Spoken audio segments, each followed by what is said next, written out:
Any questions before we start?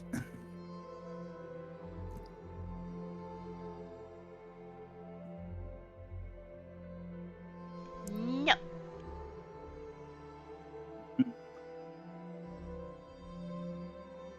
Cool. What was that?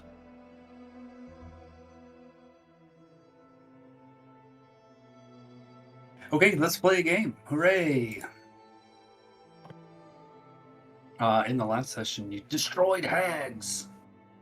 One got away. And... Oops, I didn't delete the things. Here we go. And then, you were like, what do we do now? And you thought about potentially going to the Lethriel Cataract. You've gotten some clues about that place, but you didn't have a way to get there directly. So then you started talking about everything else, like the bigger stuff that was happening, and potentially needed to go to Zarz's Kittrell and everything, especially with the beginning of Ice Dawn coming and something potentially happening around that point. With regard to Shadowmire Spire and the Umbervale Collective in Zarzith Kittrell. So collecting information about that, what might be up with that, was in your minds as well. So you, march south, heading toward Athelian Falls and waiting for the staff to recharge, which it did rather quickly. You bedded down for the night and then woke up in the morning. And just one other note, I don't know if you saw Ellie's post in there about the potions and potentially divvying up the potions.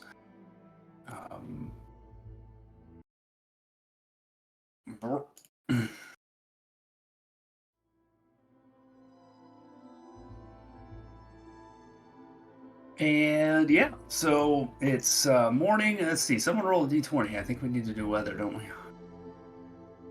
Yeah, I think we ended as soon as the long rest was called, so. Yeah, we didn't do the morning stuff.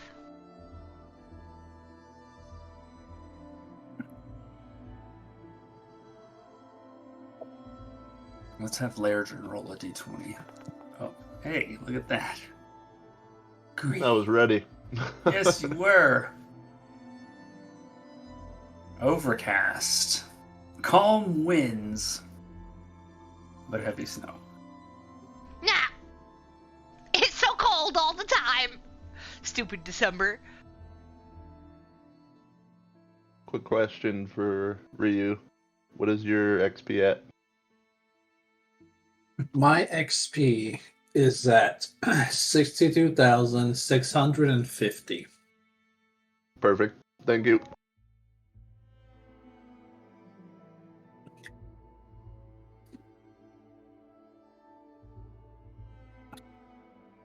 Okay, so in the morning,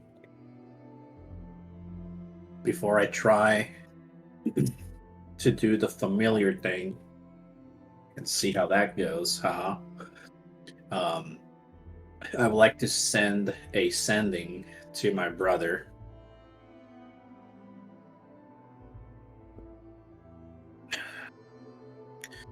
Good morning.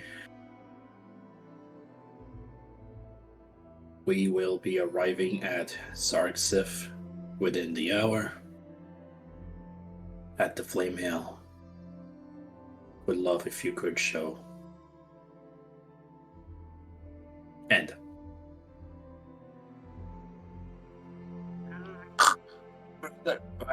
So early.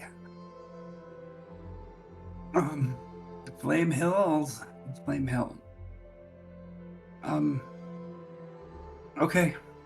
I'll try to get there.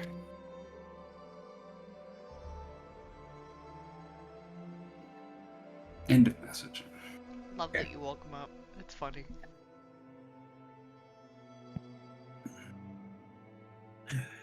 I will sit down to attempt the thingy with the hour-long thingy I give and you request of inspiration. Alani to apply inspiration near the end so that it's still active.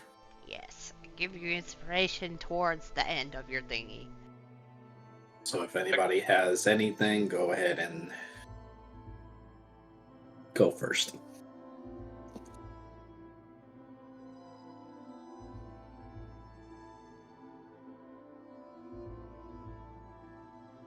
Not I. Sounds like you can make a roll.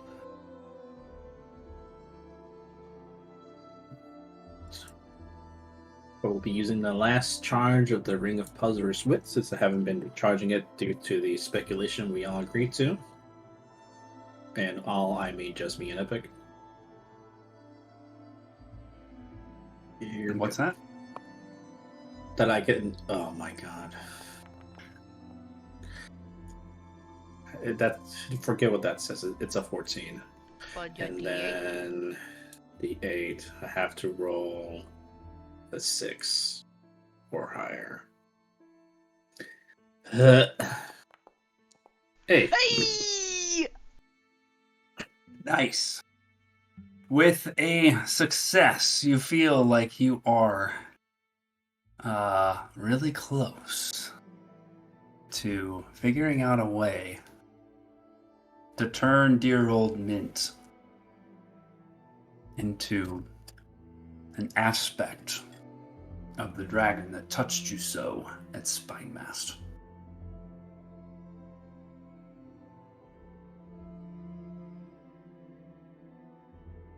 Oh.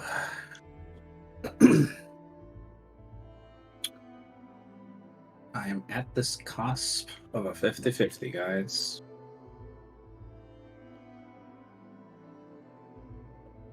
I believe in you. AC goes down by 1 as of December 16th. Okay.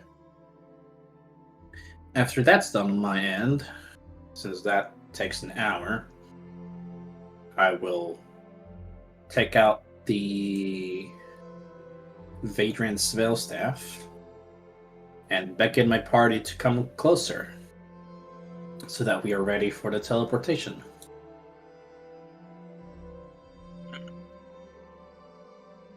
And if there's not any further discussions, disagreements, concerns, I give 4 taps on the floor and cast Teleport.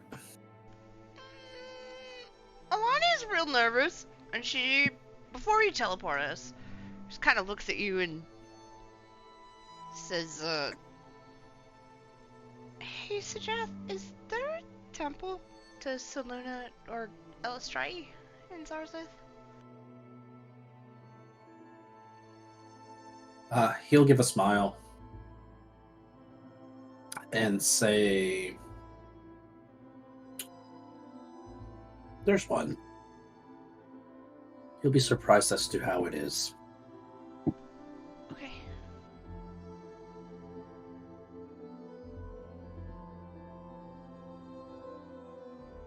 And swoop. The magic of the staff takes you, as you feel your bodies get distorted and ripped through space and time.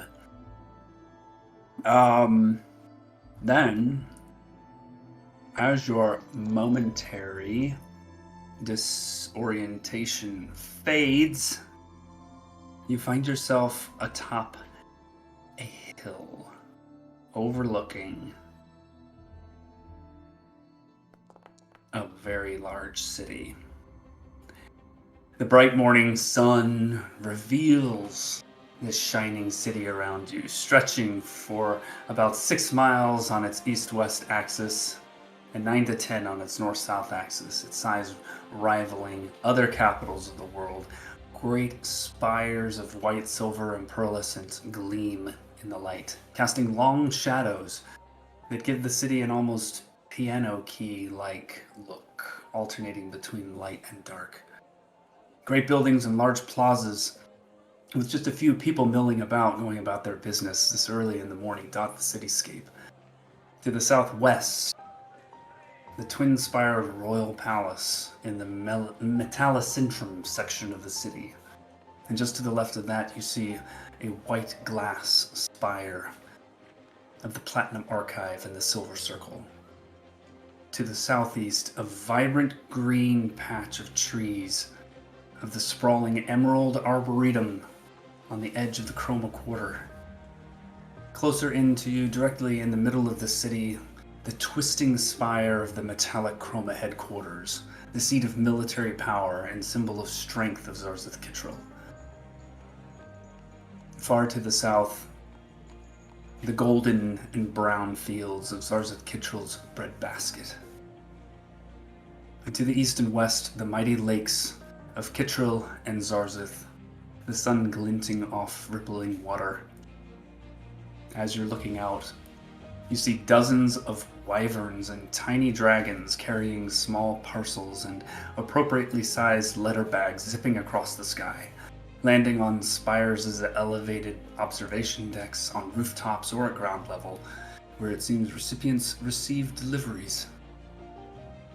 I'm curious, Lairdrin, how you feel right now, looking over this vast expanse of worked stone and industrial marvels, unlike anything you've ever seen before. Uneasy. Do not like being in vicinity of this many people.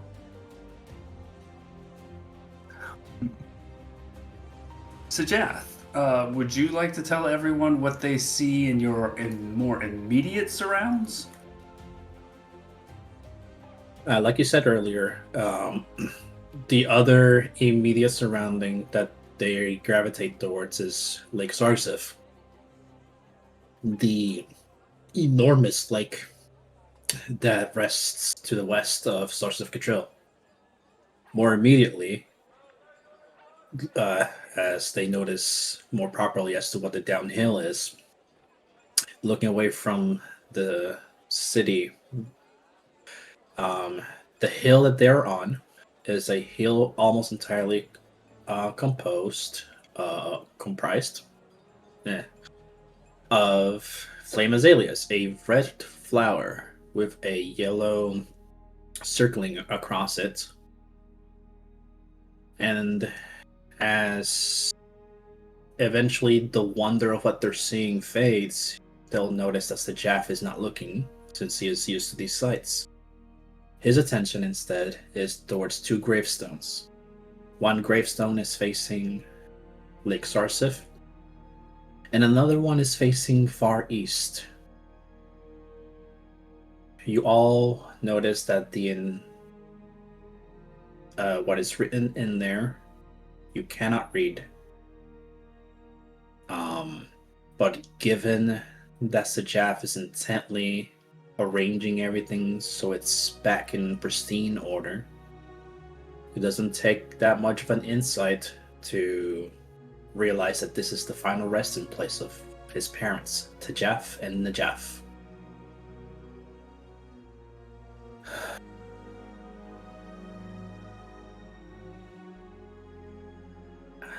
As soon as he finishes what he is doing, he takes a turn around and addresses the party. Welcome to my home. Hopefully it isn't too overbearing. I tried to choose a location to land that wouldn't be in the middle of everything.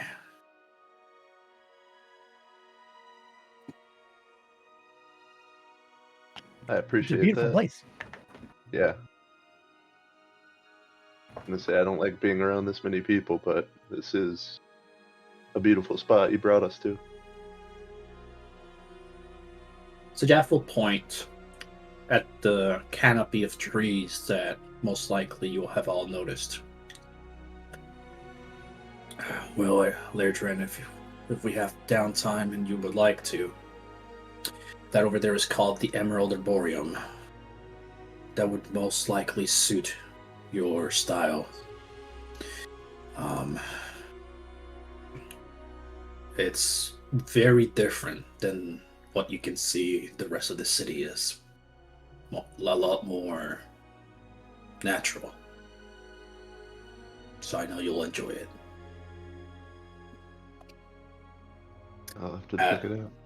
As for previous question, Alani, at some extent, Aiden, if you ever wish to go to a place that has a more deity-centric vibe to it, and you want to commune with your respective gods, and he points near.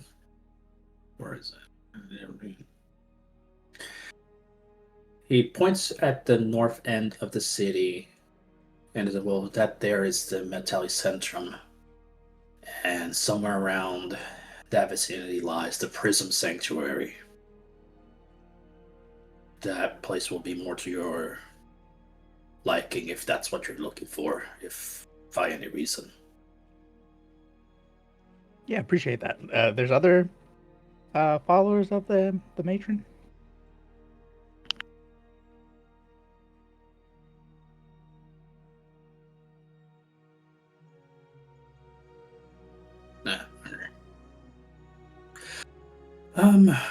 Since I didn't make a map. Yeah, I was honestly waiting for the map so I could guide myself better, but that's fine. Anywho, No map. Too much much stuff. stuff. Yeah. Looks like a bud. Yeah. That I can't answer, Aiden, honestly. I'm not too familiar. If you wish to go to the Prism Sanctuary, I think you'll understand what kind of place it is. Once you go there, I cannot do it any justice if I just say it outright, especially since I'm not that much of a devout of anything but literature. Yeah, no worries. I mean, look at this place. I don't know how you could describe this place. Kind of puts Datavar to a little bit of shame.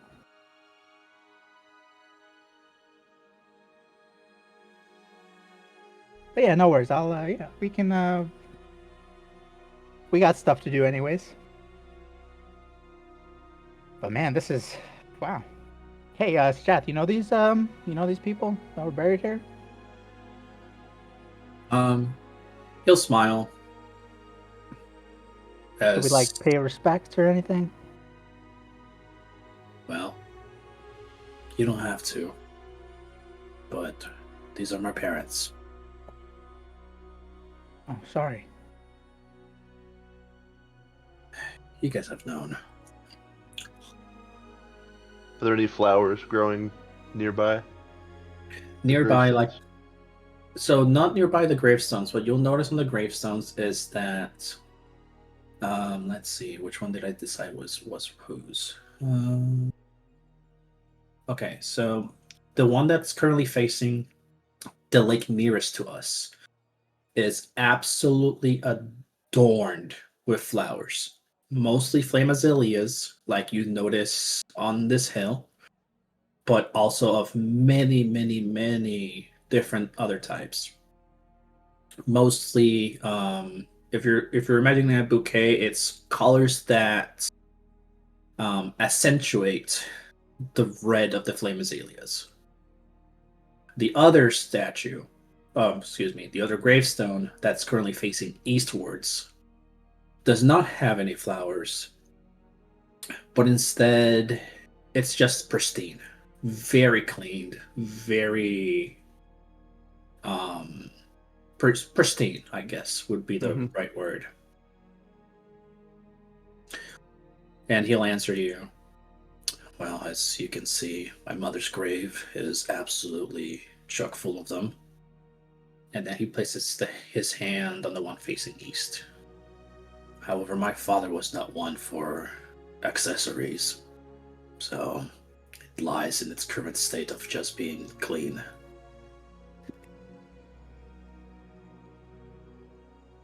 Gotcha. I said that above table, but Lairdrin will druidcraft and try and make the existing flowers blossom a little bit more vibrant.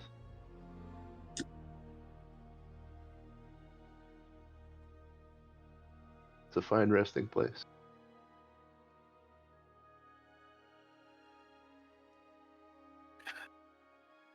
It is.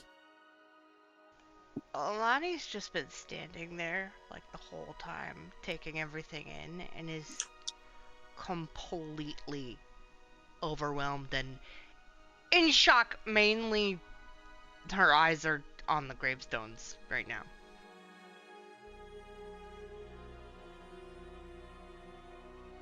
He'll walk over to you and grab your waist and notch you forwards towards the gravestone.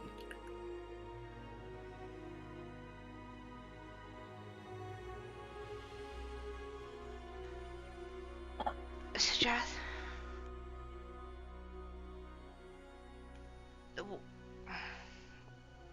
What's it say? It's their epitaphs. My mother's grave, and he takes out, he unwraps the necklace that he has currently wrapped around his armlet. The first verse of the hymn of Bahamut. Meanwhile, my father's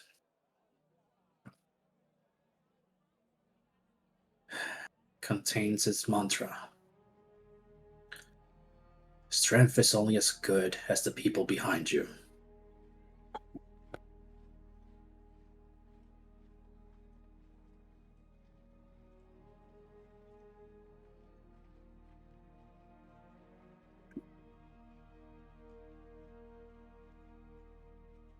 I like that.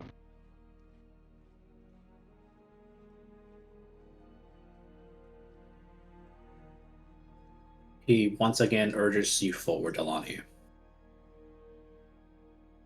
I'm gonna walk up to. Are they next to each other? Yes, Or so kind of spaced out? the spacing between them is not that big. The gravestones are designed so that they're technically facing each other, but at the same time facing the lakes. I see. So the spacing between them is more a wider arc, if you want to imagine it that way. Okay. So she'll walk up to it hesitantly, and she's gonna, I guess, be between them and like, I don't know, kneel down and like just. She's so overwhelmed right now.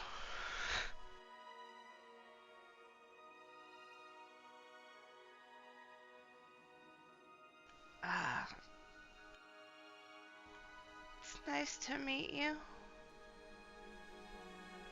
Been looking forward to it.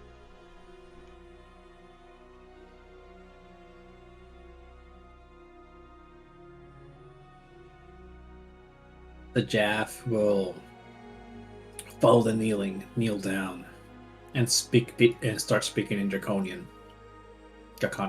same thing. He speaks for a full minute. Alani, since you're closest, and I believe Lairdrin, since he has the most perception, at times, even though you can't understand the language, you sense a odd quiver in his voice every so often. One that you usually can't discern because Draconic is very throat oriented, very guttural, but you still sense it nonetheless. And as that minute or two passes, he'll get back up, urging Alani to stand alongside him. Mm-hmm. And he'll just say out loud in common, they're up to speed with everything that's happening.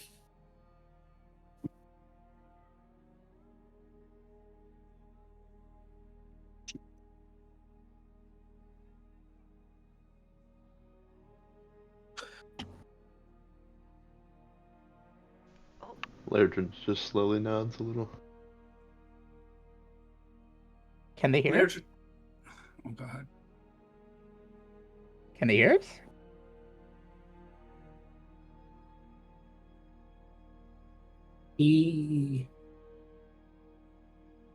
Given meeting you, Aiden, and his like the little arguments that him and Aiden have about this subject, he'll just respond with, "I hope so.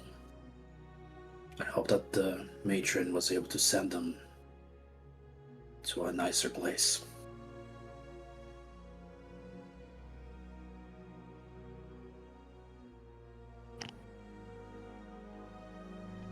What did you tell them?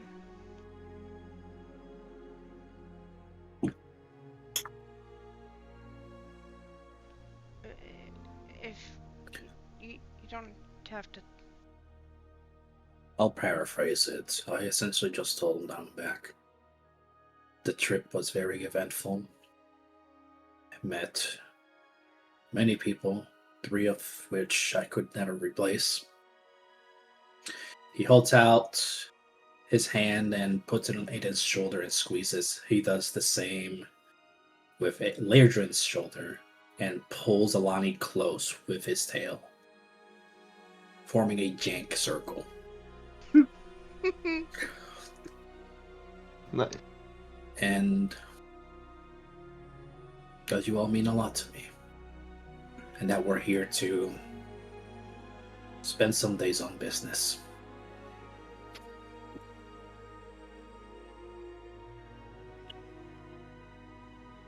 About now, Lairdren, looking westward, which is what this view is, over Lake Zarzith. It's not sunset like the picture shows, but you still see what look like 2 bright stars in the sky. And that makes you go, huh. Would I...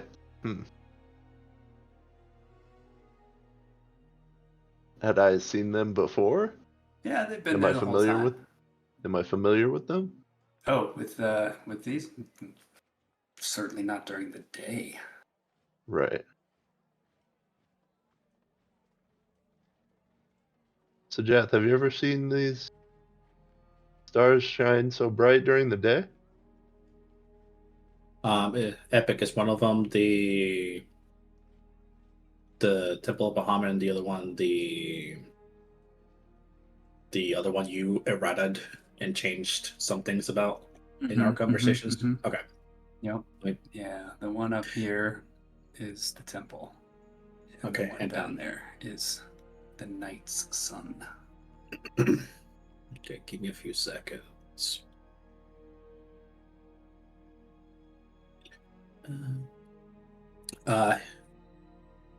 He'll address where you're pointing, Lairdren, and you hear him chuckle a little bit, and he'll respond, "I can see why you would think they're stars." He'll point at the one that he can see closest to the left. And that over there is the Gleaming Temple. It is a temple solely beheld by the followers of Bahamut. That's about all I can tell you. Not a lot of people are allowed access to go there. What I can tell you is that it has a sister temple, and he'll turn around and point at...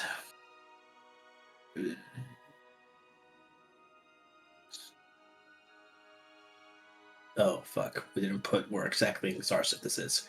He'll point at a direction, and you'll notice, while not a similar gleam in terms of potency, you can kinda sense that it has a similar wavelength. And that will be the sister temple over there. That's the one access that we citizens do have if you're a follower of Bahamut and want to do anything related to that. Honestly, I'm not too entirely sure. That one over there, however, I believe Mappity Schmappity, aka Nolzur's map, calls it the Unearthly Star. Up until that's not what I've called it, or anybody here in Zarsif calls it. We refer to it as the Night Sun, the final prison of a powerful ancient red dragon, Kazun the Destroyer. Wait, what now? Did I say the wrong thing? No, I'm sorry. What did you say that thing was? Now I'm scared. The Unearthly Star, the Night Sun? Was that not it? Yeah? Yeah, what'd you say about it? I Prison haven't. of Kazun. The prison of Kazun the Destroyer, right? Oh no. Oh no. Oh no. It is now.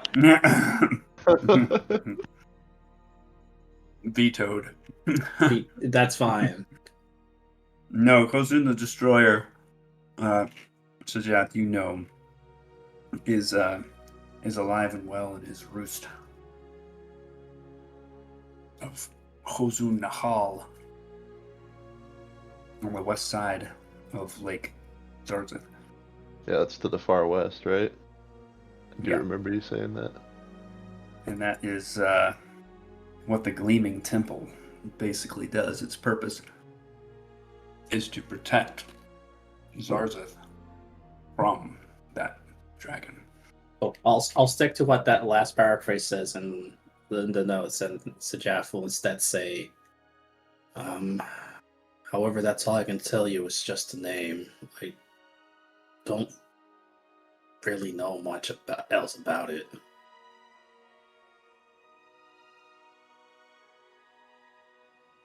Mappity schmappity. Yeah, Sajat, the other thing that you know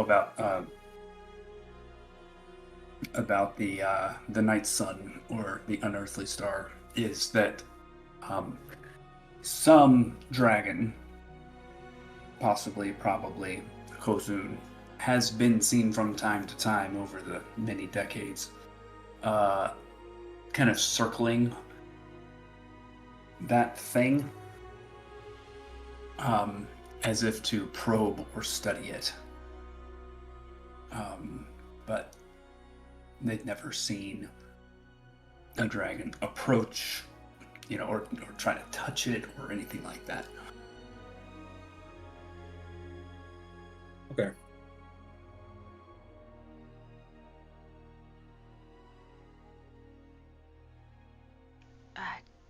These flowers, Sajeth, are these the ones you told me about? Yeah. These are them. They're beautiful.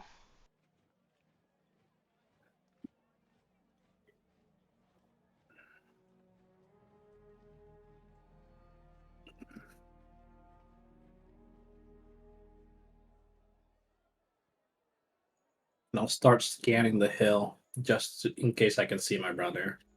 Yeah, about this time you do see a little red dragonborn starting to run up to you, and eventually gets up to you. There's another person you recognize, Sajath, behind Malik, kind of walking with him. Could be mistaken as a blue dragonborn, but you know her to be a cobalt dragonborn named Tanau, who is the housekeeper slash caretaker of your home. It seems to have been escorting little Malik up to Flame Hill this morning. Malik runs up to you and jumps into your arms. Sajeth! Oh, gosh, it's so good to see you again. I missed you. I'd say the same to you, brother. You see, he's kind of wearing a gi of sorts, stylish, a little bit, not a terribly functional one. Seems to be more of like a ceremonial one / uniform, with an emblem on his left breast, which is associated with the Ixach monastery. Oh, I should have guessed you to come here.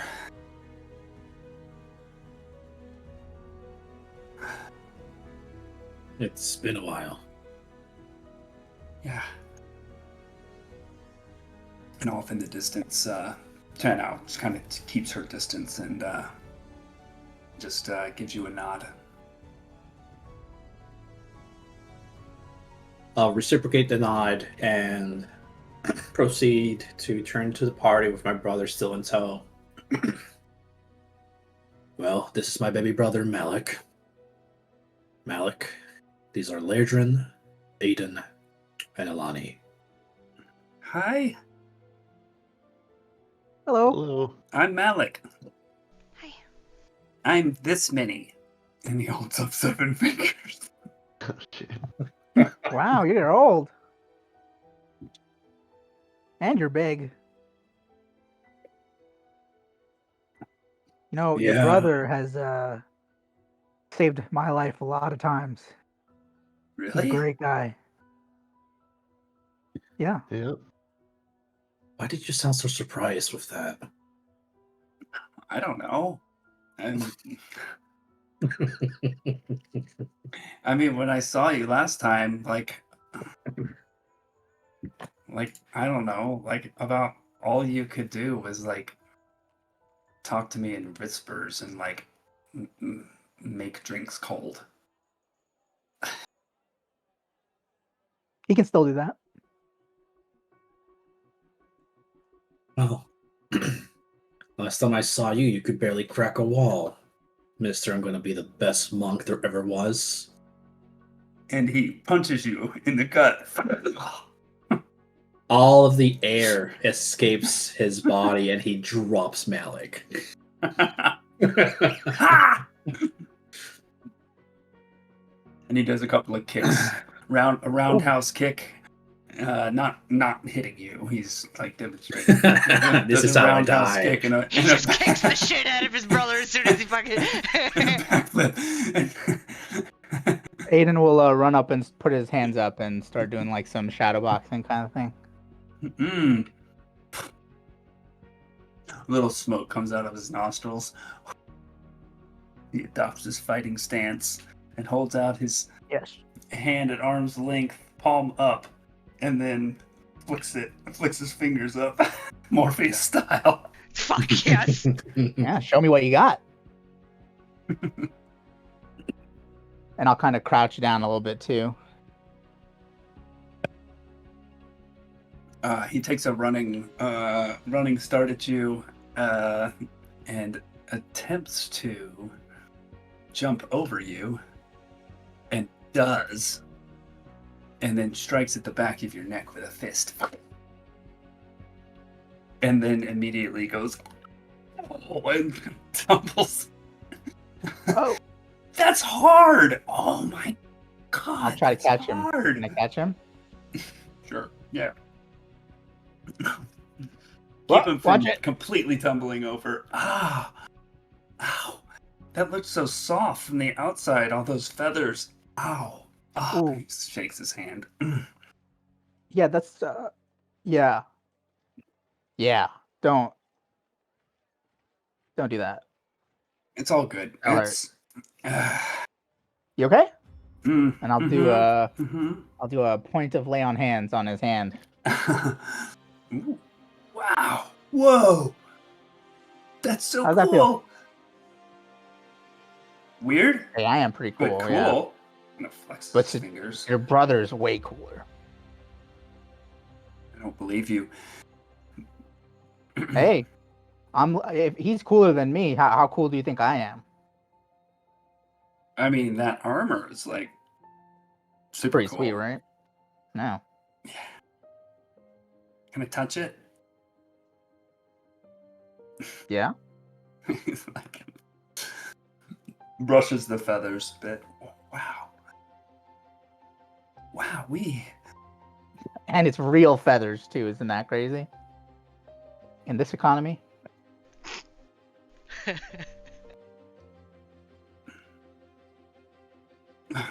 So, are you guys all here for Ice Dawn?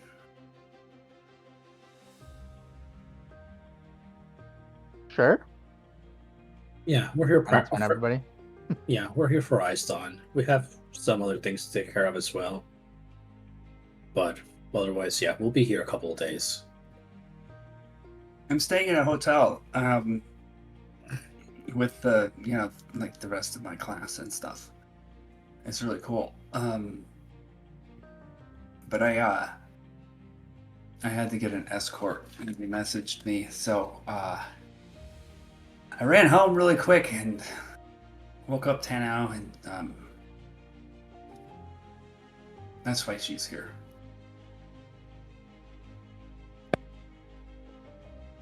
And she walks up to you, Sajath, and gives you a hug. I'll So return good the to see hug. you. I'm glad to see you in good health as well, to know. Hopefully, you've been well without much bad things to report in general. It has been very quiet, that's for sure.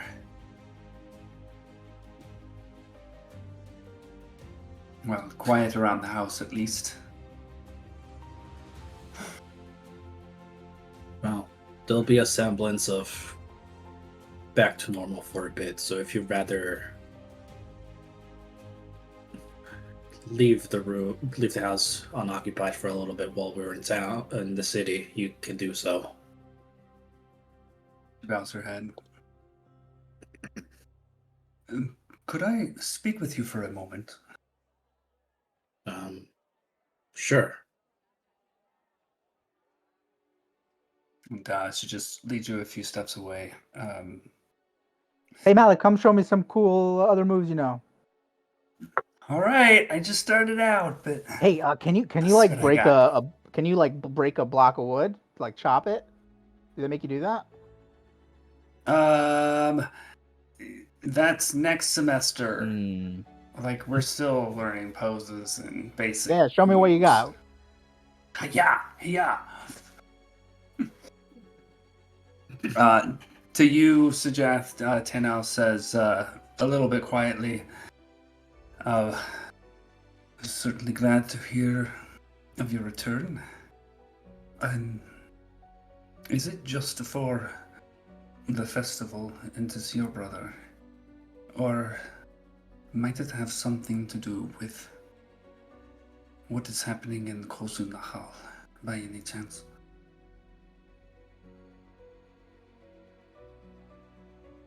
Sajav's expression turns a little bit darker as she mentions it. If I'm being completely honest with you, Tano, I know I can trust you deeply. It's more of the latter than anything else. I honestly rather my brother not even be in the city. He is not alone in that feeling. So have you have heard of the increased eruptions from the volcano?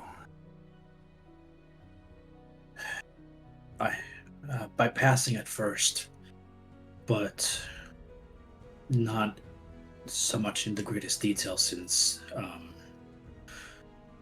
honestly, in recent weeks, I haven't been in a town at all for longer than a day or two.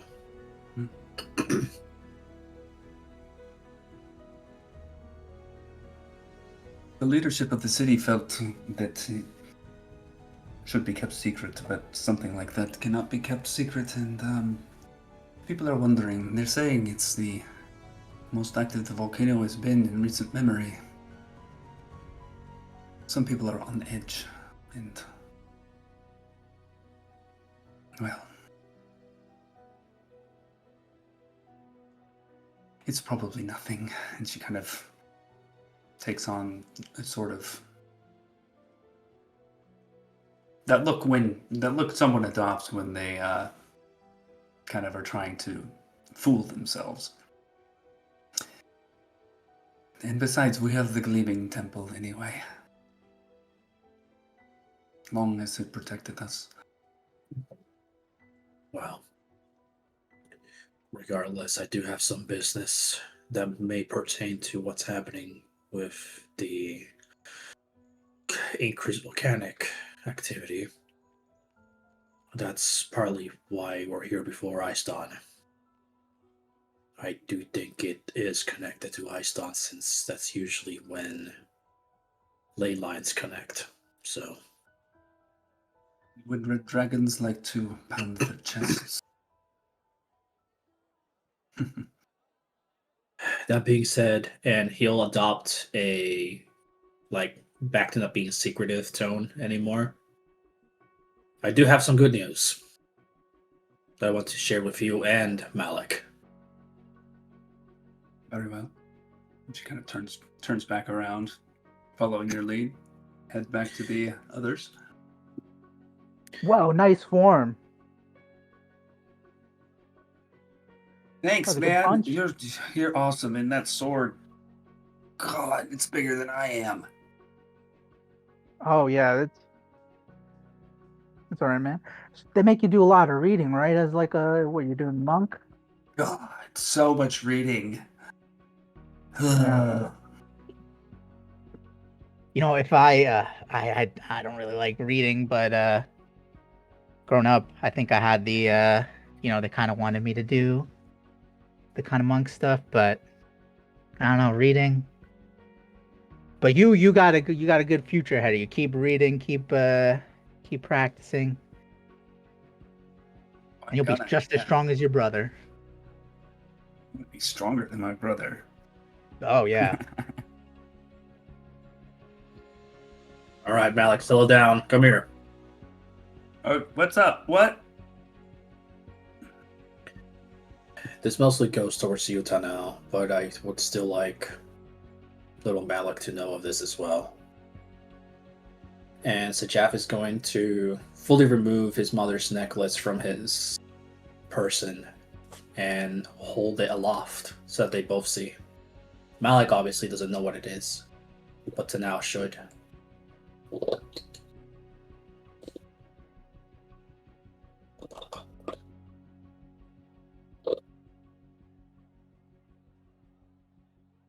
And now looks at the pendant.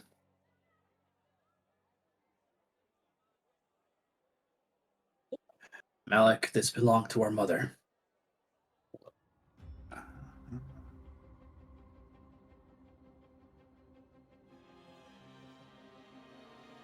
It went missing, but I was able to find the person that still had it in their possession, and it just so happened to also have been our parents' killers. So here, face being present in front of the tomb graves, and also with honestly, among the two people I trust the most, I would like to say that half of my reason for living, source of Critchil, is now complete.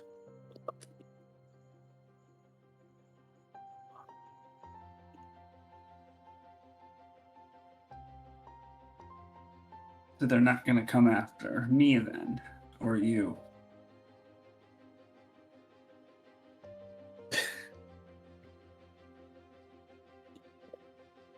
I don't think so.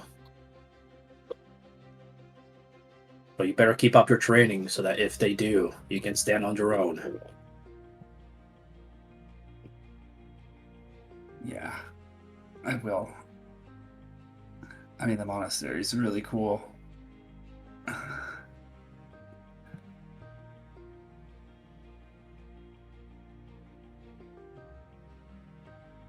Yeah, like just getting there is so hard, Sajath, that it's like I think that's how they keep people there. I think it helps having the drive to stay there as well. So give yourself some credit, brother.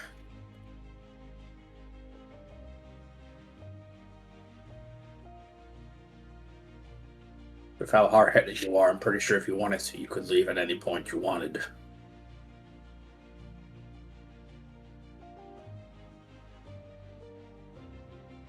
That is very good news indeed, Sajath.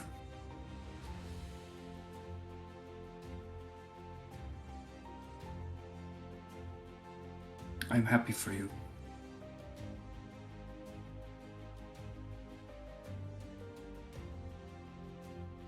Yeah. Still feels a little hollow.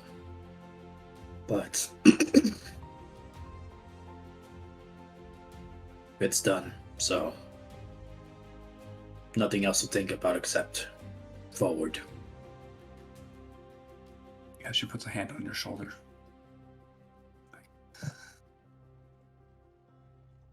Gives it a squeeze. Gives you a smile.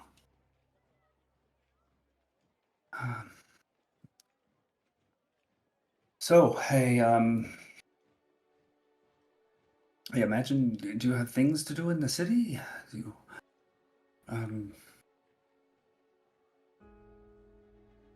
I think first and foremost is giving a roundabout tour of the city. So my friends have never been such a big city before. So I would like to at least orient them a little bit. Aside from that, like I mentioned, we plan on staying in the house. So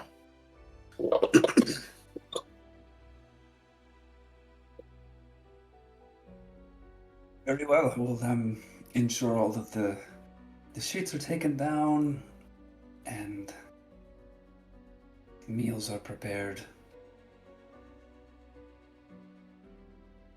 It'll be like you never left. I appreciate everything you do to now. I should be getting Malik back to his group. They also have tours of the city planned. Not all of the students are from Zarzat Kitril. And I believe they're going to the museum today, is that right?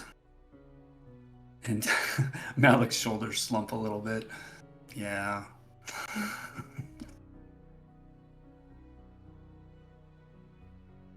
Yes, the Museum of Old Ages.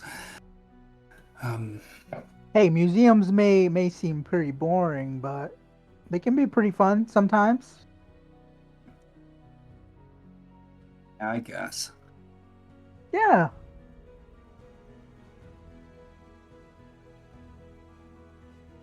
Well, we'll see you at the house later today then. Most likely. So we'll be seeing you then. Very well. All right, Malik, let's go. Let's get you back to your schoolmates. All right. Yeah. Okay, Sajath. I'll see you tonight. You'll know how to reach us. It was nice to meet you.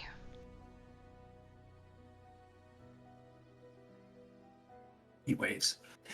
And they take off down the hill on the path of flame azaleas.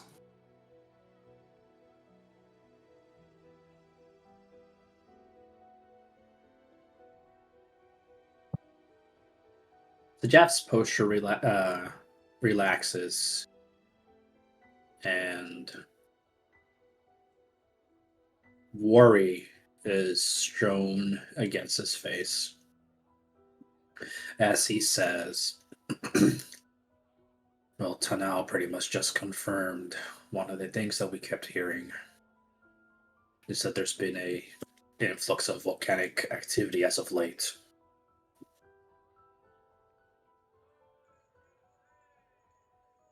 Does this have to do with the flood thing? This, what is it? The waves? The dream. I think it is very closely related, yeah. Okay, so the thing in our dream is gonna happen for sure. Maybe. Maybe.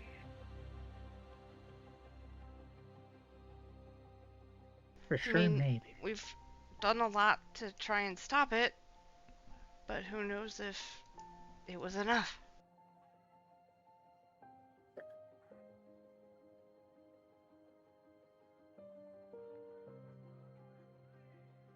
Well, we're here now. We can, I guess, do more stuff. Can we? Are we doing more stuff for this?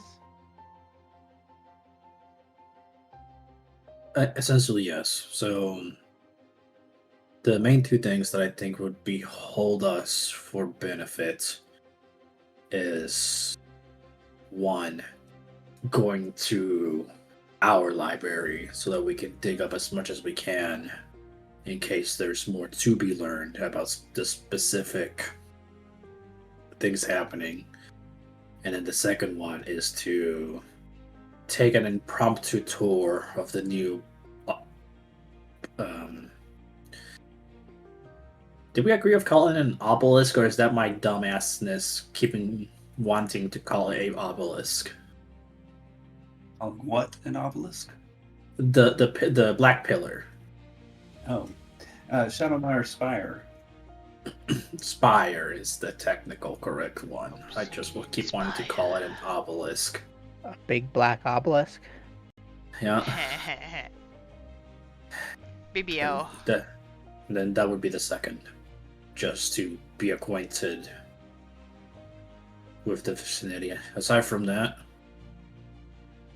I want to use today to get you guys acquainted with the place, honestly. I mean, if this like city and this area is like gonna be under threat, shouldn't we also like talk to? I don't know. Do they have like rulers here?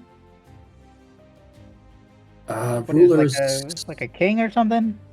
No, there hasn't been kings or royalty in centuries. It's a governing body, yes.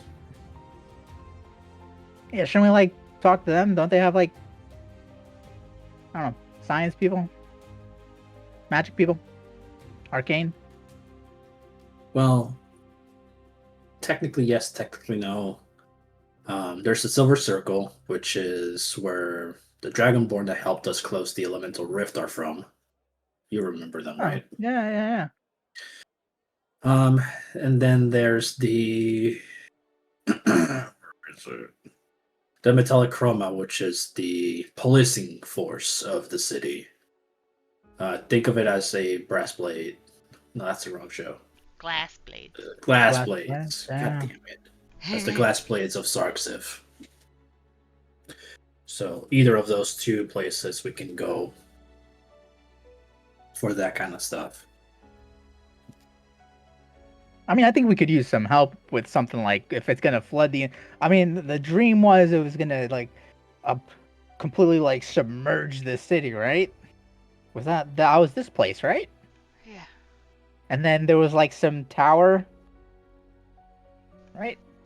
Where can we see the Obsidian Spire at? We can see it, right? You definitely can see it. Okay. The You Black can't miss Spire is to the east of you in the Chroma Quarter. And where are we at? You're on the southwestern edge of the city. Okay. There's a big hill that kind of ends at a cliff that drops into the lake. So yeah, it's mostly on the other side of the city. But yes, you can definitely see it. And it is the tallest spire in the city. The dream had the water climb all the way to the top of that spire. Yeah, that's a lot of water. That's a lot of water. I think what's gonna end up happening is that our first goal is, and he'll take out the note or page or letter, whatever it was that we found in the cave we were in the towers of the dark one. Was that the name? Yep. And point at the verse like, they still have the key that controls the canals that feed water from both lakes. I think that this should be the first thing we focus on, is getting that key back. That would for sure guarantee that the flood doesn't happen. Okay. That used to be what your mother did? Is that right? Or worked with? Worked, but yes, my mother was in charge of the principal one. So, is there any potential for contacts that she would have known through you?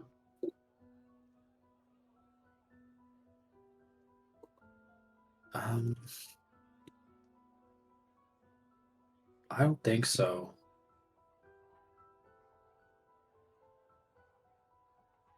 Okay.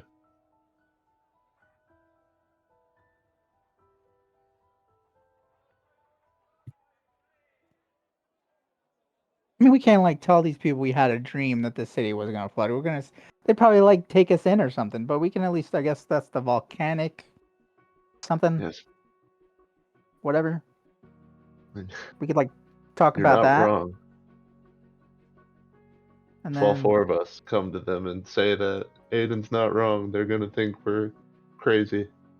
I mean, I think I don't even think that's true that the dream's gonna come true like that.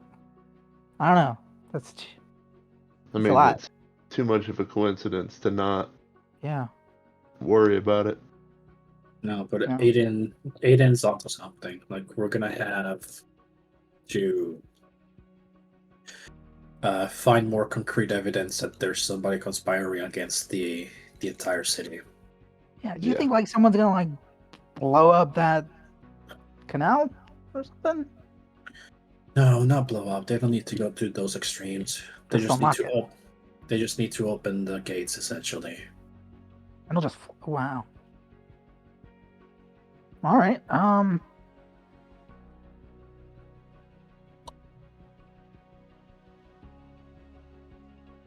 Yeah, I don't think we could do this on our own though. We're gonna need help. Yeah.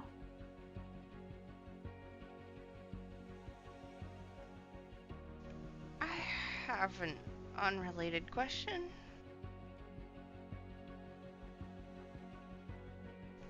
Where is your house? In this. I gesture widely. Because it's a fucking huge city. He'll point at the let's see, east southeast, sort of, kind of. It's like, oh, it's around that vicinity. We won't be able to point it out from this high up. It's not that obvious. Okay. Where do you want to go first? What do you think we should do?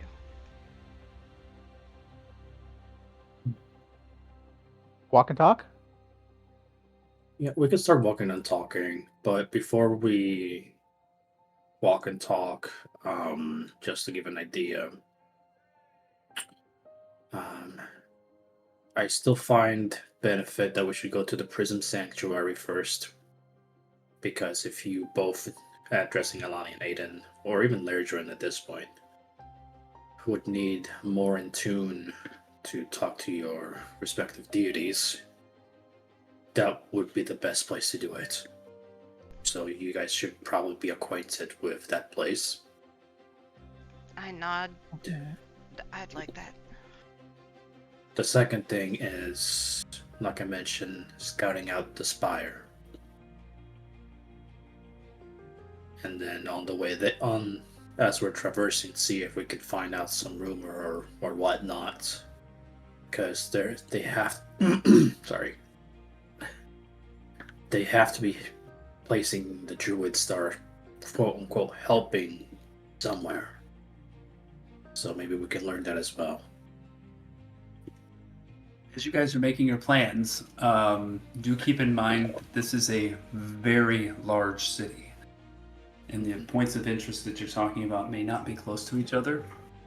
And so getting to those places, might take an hour or so walking.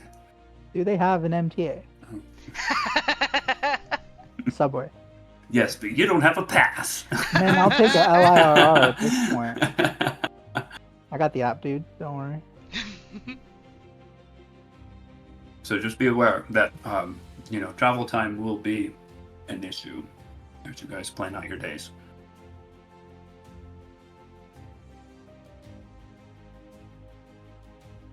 But please, plan on.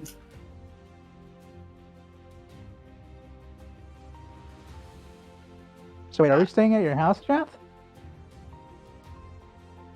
And it will save us some coin, yeah. And your brother's staying at a hotel. That's how big this place is? Your brother has to stay at a hotel instead of your house? I mean, it's been taken care of by the monastery, and Oh, right. he's a minor, so can't really leave Yeah, by true. himself. Even if he would be under Tamal's guardianship, I guess.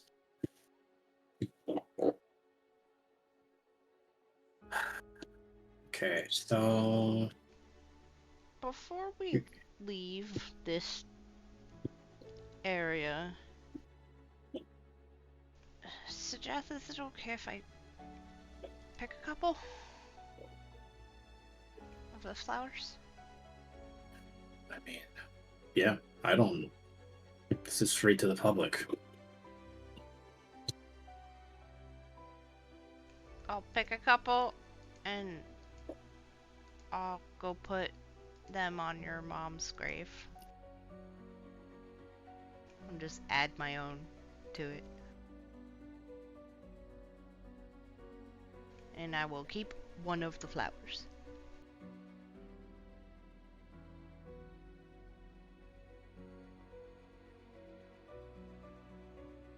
And then, Beck, did you draw metallic or chroma left or right? Alec was on the left, the west. Okay, so the Prism Sanctuary. What was your one addendum? Change one of them. Yeah, that's in Gem Clutch. So to the north. It's probably the thing that's furthest away from where you are right now. That is what you changed. Yeah. I remember you changed one of them. I think we can kind of walk in a triangle. Because start off in the archive, then go to the sanctuary, loop to the Shadowmire Spire, and then see how the day is at that point.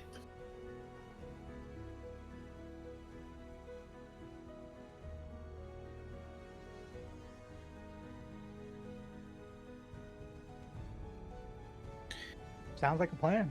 Lay down, Sajeth. You're the tour guide.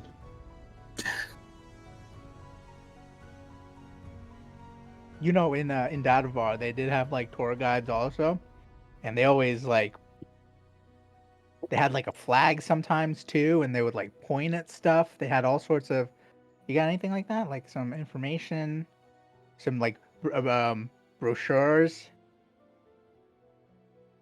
I mean, not on hand, but and he'll pop out Mitt and have him sit on top of his head and start like moving his wings, like controlling airplane traffic. I can do this. That's pretty good.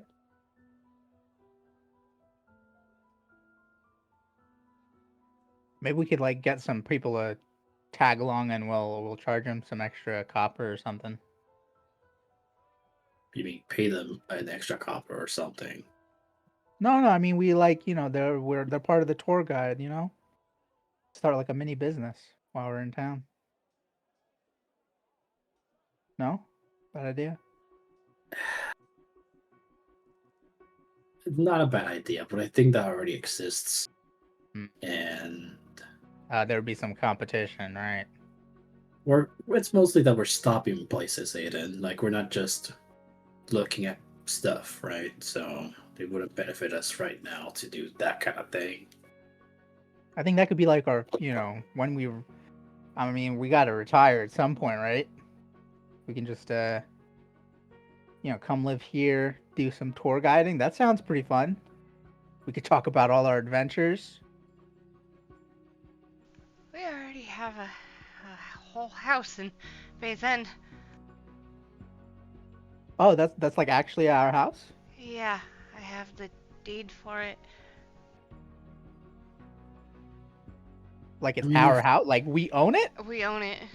We have to I deed. thought we Yeah. were just, like, hey, you could just stay here because nobody, No, No, it's No, ours. they gave us the deed. Yeah.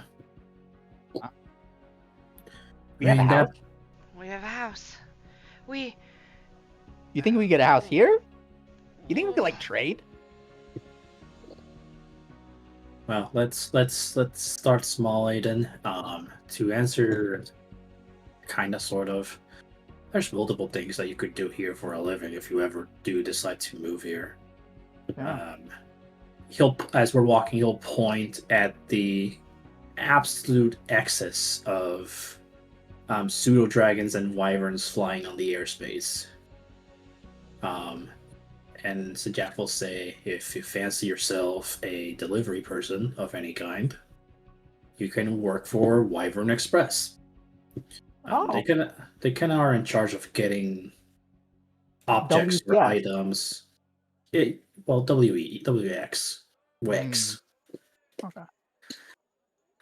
They focus on getting items from one point to the other, mostly by pseudo dragon or wyvern back, but they need wyvern riders. So if you fancy yourself a wyvern, I don't know, mounter, trainer, that would be something. And he'll look around and kind of and he'll notice a guardsman, let's say, and he'll like, there's also like I said, the Metallochroma. You're pretty not militaristic, honestly, Aiden, but I was for the guard, in Dadavar, so that wouldn't be a, Yeah. Malik is also about Esmeralda's age too, so I mean, I think they could be like friends, and then there's plenty she could like learn here, right? They got schools, I guess. Oh yeah, 100%. Depending on what she ends up leaning towards, there's almost everything here. Yeah, I mean, this would be a great place to kind of start over, I think. As they're walking, he'll notice somebody that's holding like a pamphlet in their hands, and that reminds him, is like, oh, there's also, how do I describe it to you guys? You know how whenever I send a sending spell, you receive a message in your hand, but it's really short, right? No.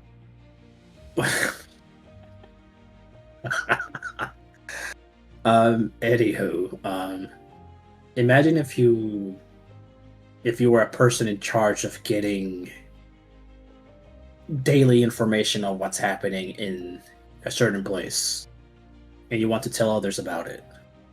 It will be kind of inconvenient to just tell people one by one, right? You can at least visualize that, Aiden. Yeah, like it's like a town crier kind of thing.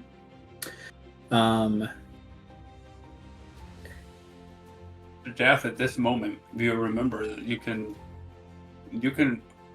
raise your hand up and make a particular call to kind of alert the aerial network that you would like the thing you're talking about. Okay. I honestly was about to ask you that, so thank you for reading my mind. So Jaff will make a particular whistle. It sounds really shrill at first, but then it evens out, and that's just mostly because Jaff is out of practice. And a minute passes by, and then you see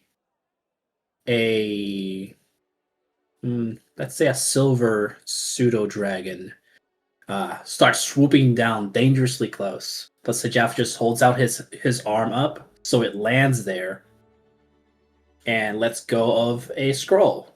He grabs it. Sajaf places. Gold is fine. Let's do 2 gold. You get a nod. Yeah. And then I basically launch him back out like a falconer would do. Jess, what is that? What was that? That... He'll toss the scroll over to Alani, and as soon as she catches it, he'll tell you to open it. Open it.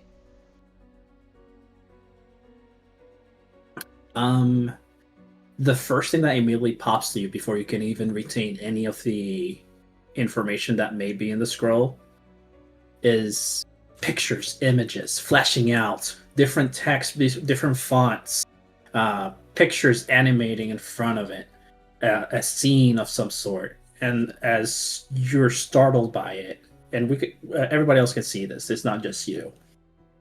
Then you kind of focus in at the words that are like slamming like forwards at your face, and it's like, today's weather forecast is overcast, so it's still a very perfect day to be able to do anything outdoors. So please visit us at the Emerald Arboreum, and different headlines flashing through. For above tape, go ahead. What? Yeah, so a lot of the images that you guys see, a volcano erupting, and then there are flashes of what look like cityscapes that are burning, and then the text. The text is in Draconic, so you'll have to translate.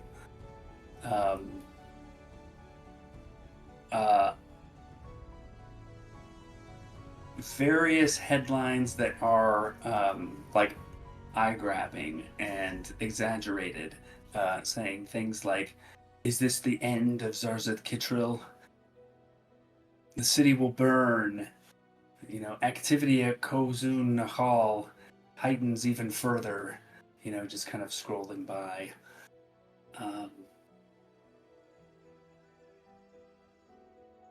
There's also...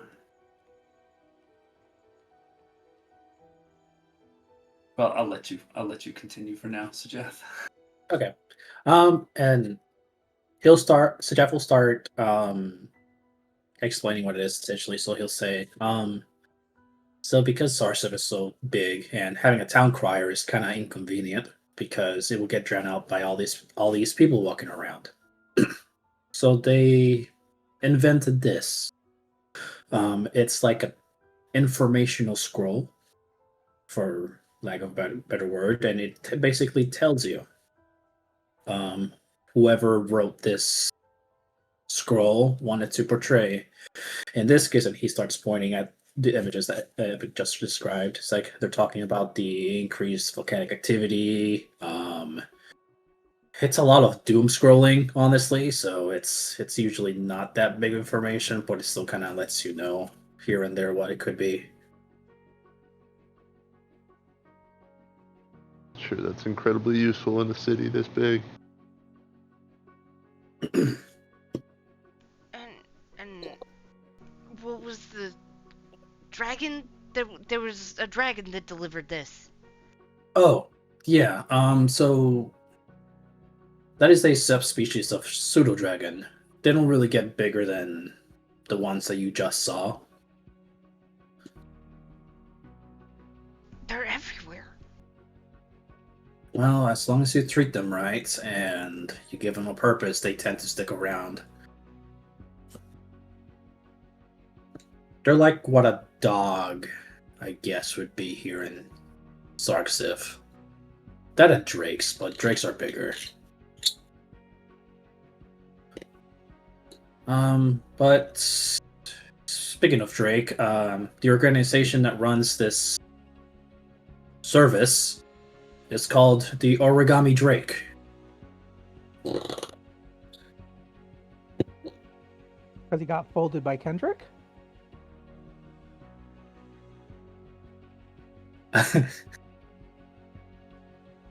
No, I think it's called origami because it's the owners come from a.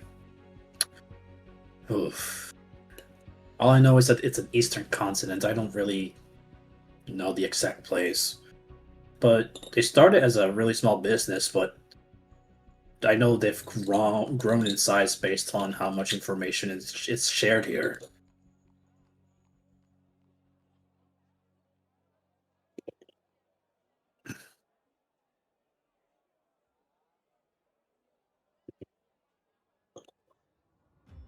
And then so Jeff will take the news scroll and he'll skim through it to see if there's something that seems non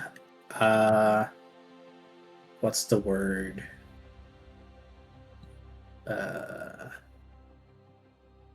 Like headline grabbers, like that it's not like, hey, I'm in your face trying to get your attention, but it's more like, you know how in newspapers there's like the smaller articles that are like, Yeah, so as you start to scan for that, it's almost like another page that wasn't there before kind of folds out, unfolds, like origami style. It was originally a little frog, and it kind of unfolds. That is talking about the continued shortage of silverleaf truffles, which Sajath you would know is a particular chocolate candy that becomes quite popular around Ice Dawn. There's speculation that some of the confectionaries or even some big time buyers are like scooping up inventory to try to price gouge people coming into the city for the festival. There is another little page that appears that was a snowflake that kind of dissolves into another page that becomes the definitive guide to the Ice Dawn Festival and starts listing off the various events that are scheduled to happen. At the very top, on the first day of Ice Dawn, the 21st, very prominent lettering, the opening of Shadowmire Spire. Scanning a bit further down, there's apparently a new opera that's opening at the Zarzeth Kittrell Opera House called Etherflame. And some wanted ads in there, and also a little notice about a missing pseudo-dragon. Oh, I lost dog.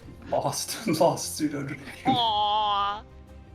so Sajaf will translate everything but the opera since he wants that to be a surprise, because unless something changed, that place is close to where Sajaf's house is, so it's something that he can do later. So he's gonna keep that one close to his chest.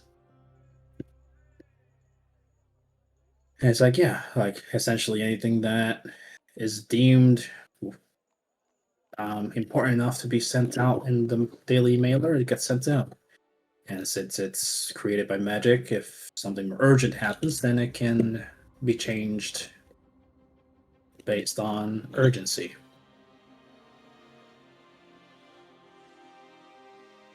What are we seeing as we're walking? Like,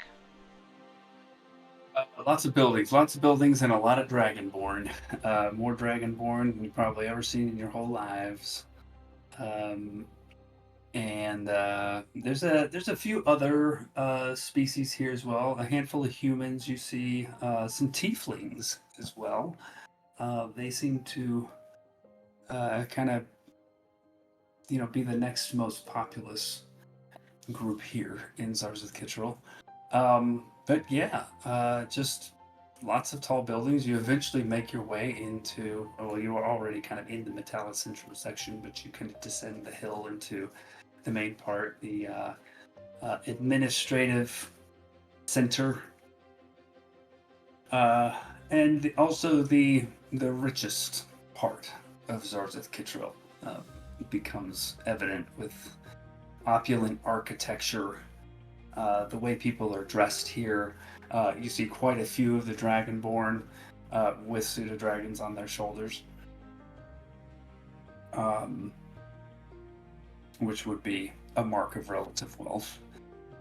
And yeah, eventually find your way to the glass spires, the white glass spires of the Platinum Archive and the Silver Circle, which are located right next door to each other.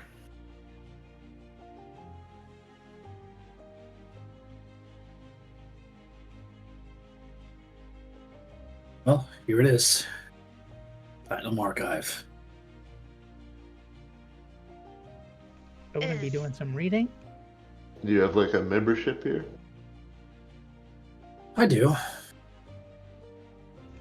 Is this where the other people we met were from? This is them? So it's in the same building. The archive itself is the actual building. The Silver Circle is, and you can correct me, Epic, in case I'm being dumb again, is the higher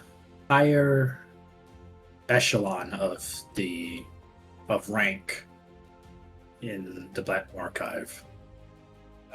Yeah, they're related to each other, separate organizations, but the Platinum Archive is sort of the repository for relics and books and knowledge and everything. The Silver Circle is more research focused, like practical research focused, experiments, delving into the mystery of the weave and magic and arcana in general. So located next to each other for that reason, because the folks from the Silver Circle are regularly going over into the Platinum Archive to get books, read books, check out various objects of antiquity and stuff like that. And this is where the Dragonborn we already met were from, the ones who closed the portal thing. Yeah, from the Okay. Silver Circle. Okay, Yeah. that's what I thought. Okay. So, Jath, you know a couple of people here. Ooh, this is going way back. Yeah, I have it February. written down in my character sheet, I believe. I'm just also opening the people's page because the Arcanists are there. They're not there. Well, the Arcanists are, but Yeah, the folks you but know. it would be. Nope, that's not it. Hi. I've got it here. I got it. Xyraxis. High Scriptorian or Math Gendovi and the Grand High Arcanist. Oh fuck. Vishanth Kondib. Yeah. That doesn't sound right. I'm sure I butchered the shit out of that. That's about right. Yeah. Vichanth Kondib. Yeah. He comes deep. What? Whoa! And there Going it is. on? I'm gonna need that in the chat box. You got it, dude. Yeah, Here like you my go. cunt. Oh, Kondib. Like Qui-Gon Jinn or something. Sure. I don't know where the fuck that came from. Condeep. That sounds more like Maldeep. Condeep. Yeah, Mhm. that's what I was Mhm. thinking. Maldeep. Well, it's another V name for you guys. Yay! Yeah. So many V names. We gotta stop using V. We gotta stop. Vehicular Condeep? Vacance Condeep. I mean, okay. So Jeff continues. Essentially, it's like, well, I'm still not that highly ranked in here. Also because I technically haven't done any research that has led to extraordinary results quite yet.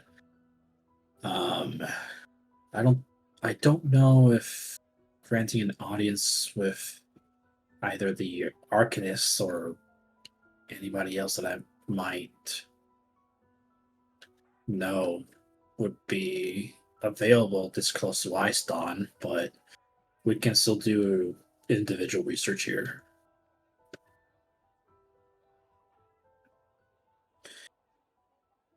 And it can be about anything. If you guys would also like to look into something else that's not related to why we're here, do so. I mean, I guess the public at large is already kind of aware of the volcano stuff then, right? It's becoming more apparent. Yeah. So surely, I guess the city, I guess this place too, they know. I guess they're doing research into that then, right? I would assume so. So we should probably just focus on the flood, and then I don't know. I'd like to, I guess, learn more about that cataract place. Oh, speaking of, since you brought that Lethro up, cataract. he'll look past the people to see if he eventually finds an opening towards what he wants to point at. And he'll instead just beckon everybody to walk a little bit closer to the staircase that's about to enter the Telecentrum, just to get a higher point of view. And then he'll point like a hole in the wall type of building that's technically connected to the archive, and say,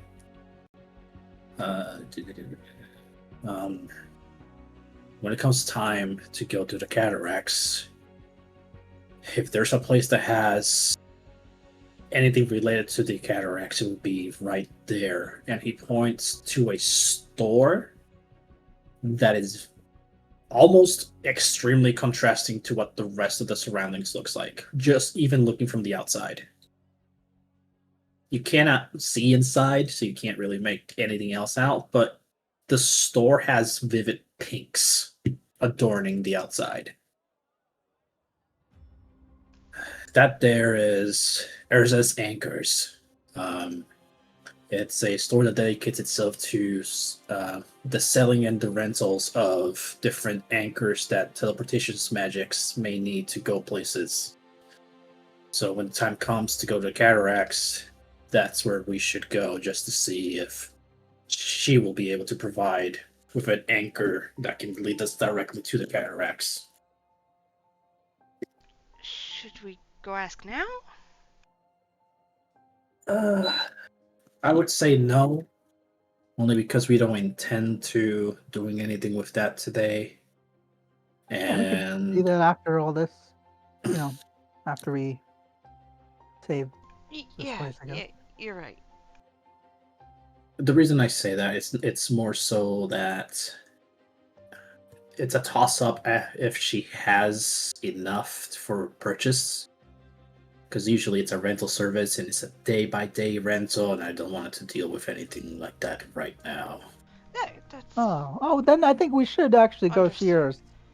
At some point, we should go see her today. Then I think if it's nearby, because then we can at least at least find let her out know if we're interested.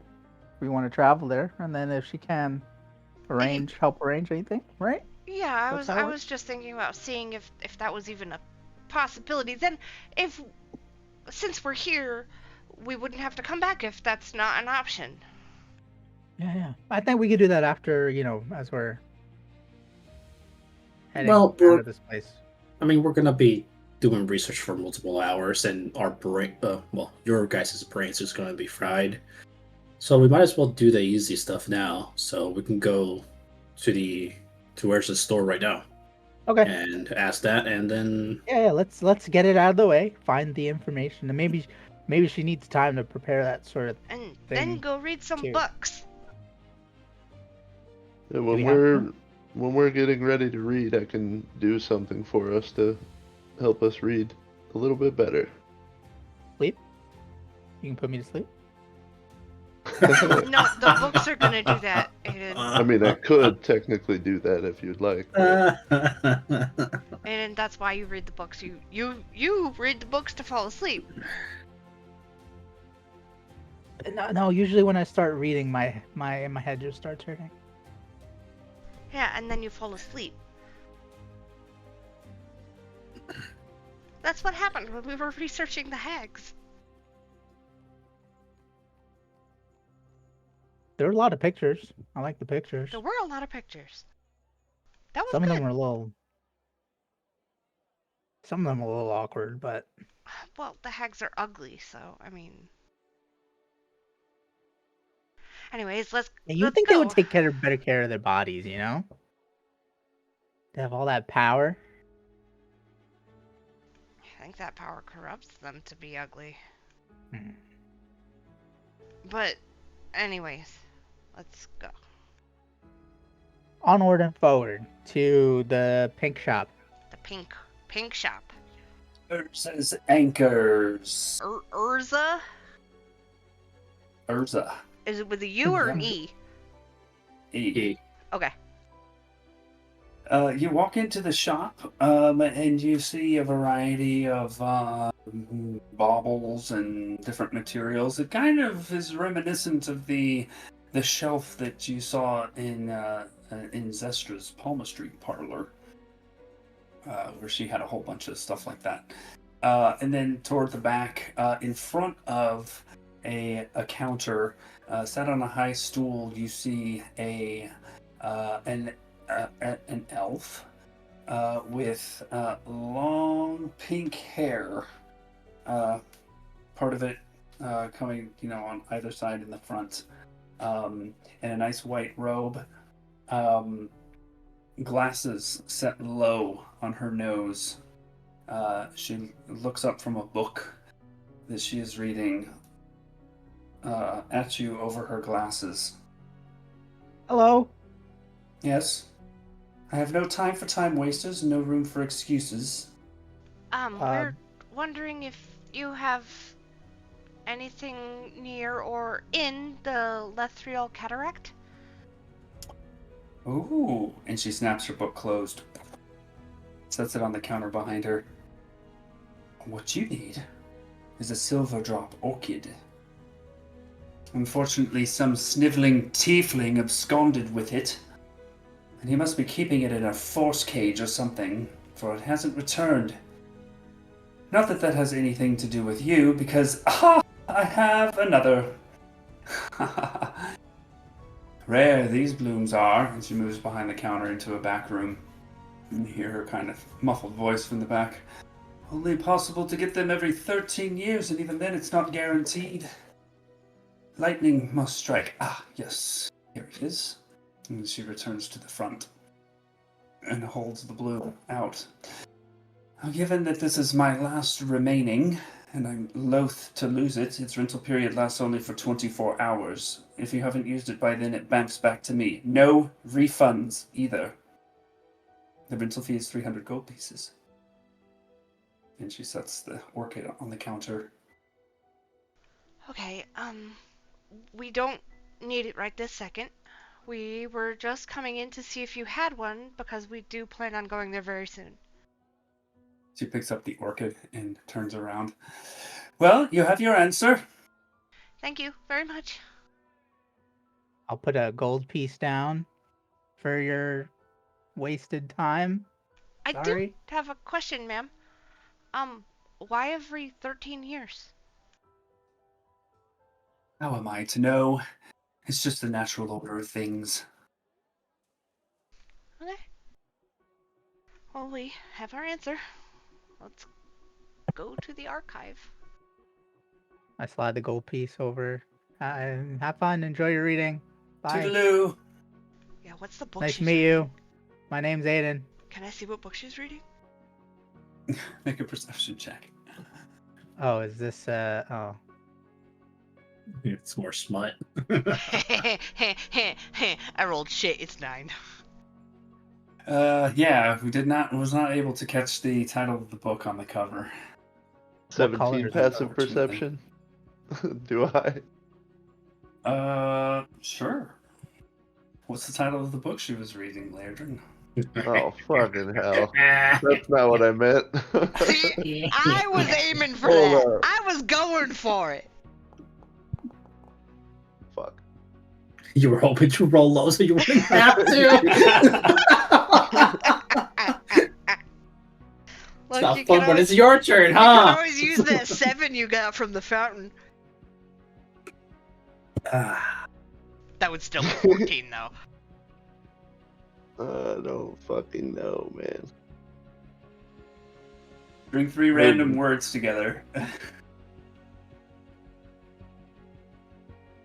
him cook. What color was the book? Start with that.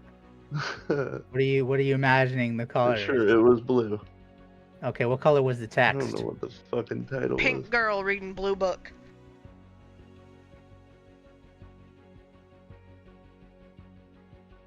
The noun. The And it's adjective blue and book. noun. It's a blue book. What? It's a blue book, so that kind of, it's like sometimes they make the color of the book. I don't match know. the You title gotta and the just come story. up with the name. Come on, we'll just I got nothing. name a noun.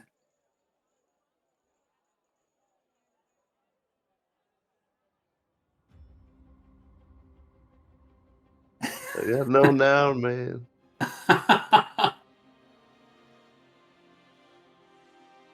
It's too much. Blue's a noun.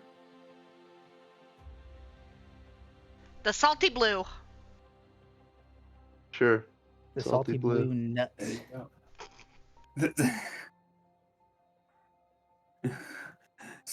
Someone just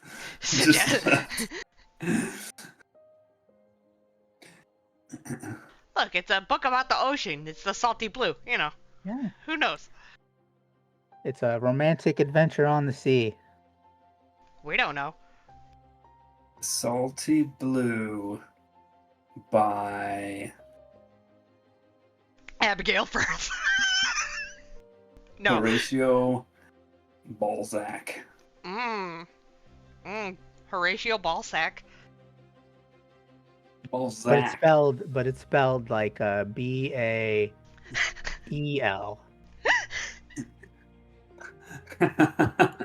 Some stupid or BAA. What or it has a umlaut. Is it an umlaut? Is that what you call it? Yeah. Oh yeah, Belsac, that works. An E with the umlaut. There you go. An That E changes with the the sound, right? umlaut, huh? E. What is that? Let me look it up. E That's what's- umlaut. Guys, so what's an umlaut? Is that the 2 the periods? 2 dots. It's the 2 line? dots. Yeah, the umlaut Okay. is Yeah. 2. Okay. How do you pronounce that? How do you pronounce? The E with the umlaut. Oh, E boy. with- Well, wouldn't it be just Belzac instead of Bielsac? Right? It depends on how you pronounce the E with the umlaut, which none of us know. Lairdrin's passive perception was not high enough to see what kind of accent mark was on the E. Perfect. Just that there was an accent mark of some sort. Cool. It will remain a mystery. Yay! To the archive! Walking up the glass stairs of the Platinum They're Archive. glass? Can you see Hells through yeah. them? What color? It's a white glass, so semi-transparent. But it's like mostly opaque, it's just semi-transparent? Yes. Okay. Yes. That's so fucking cool. Hey, you guys think they'd be afraid, like, so how, you know how I guess other towns are like on fire is what they were saying, right? In the news. Oh, there it is. Is that what they were saying in the news? They mentioned something like that, right? Or was I just daydreaming that? But let's say they're worried about this city going on fire. Is that why they're like, there's why there's like a flood to like? Remember that Jeff also said that it can be more exaggerated, so it could be that there's actual places that are being impacted by volcanic activity on a more direct aspect, or it could just be the news article like exploding it out of proportion. It's BuzzFeed. Gotcha. Yeah. And as you walk into this place, one of the things that you immediately notice is that there are it's all like blown glass like figurines of animals. Uh-huh. Yeah. Like clear. You see a bunch of those just floating, kind of going in a circle inside this big open space. But large, like different kinds of creatures that you see, and they're animated. So there's like a porpoise moving slowly, just kind of jumping, and then you see other animals, tortoise, rabbit. This place is so fucking cool. Hey, Sujat, can you? I mean, with enough time, probably, but You think they'd let me take one of these? no. You think they would know? Yes. Aiden, It's really cool. So many of the walls are lined with tall bookshelves. There is kind of this circular central sort of reception-like desk that's relatively prominent in this big open space with several dragonborn attendants sat behind it.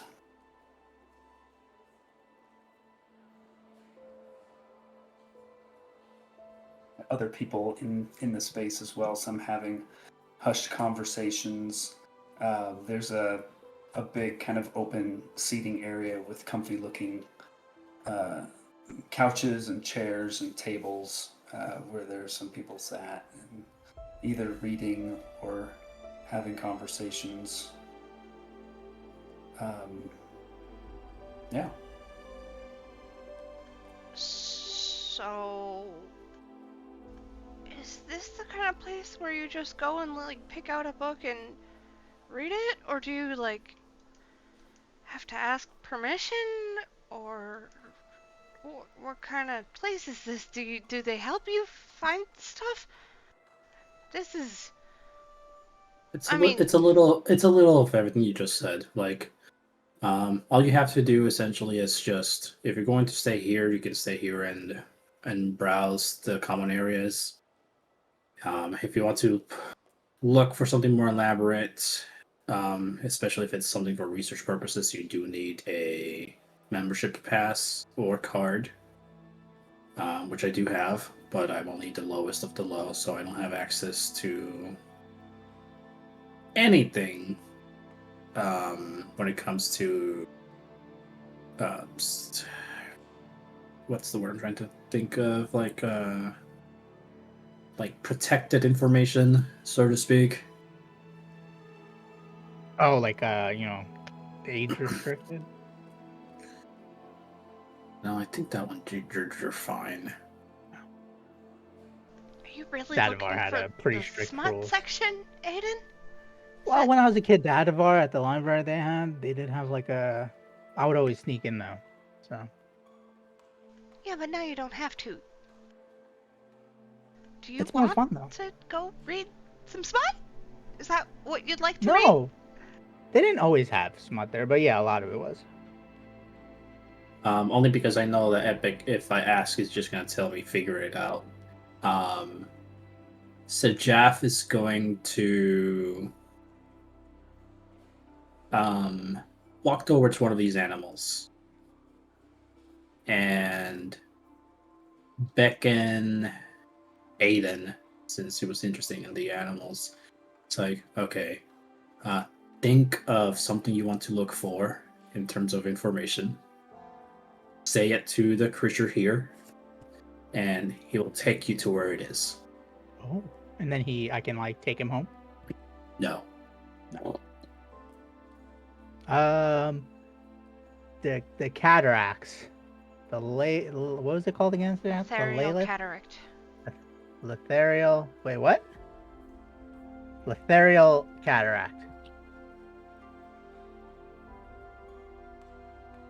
Ethereal. Lethrial. I thought I said it right. Lethrial cataract? Oh wait, do I have to like say it right? Lethrial cataract. Aiden explodes in a poof of green flame that ends up 3 doors down in a shady looking old magic shop.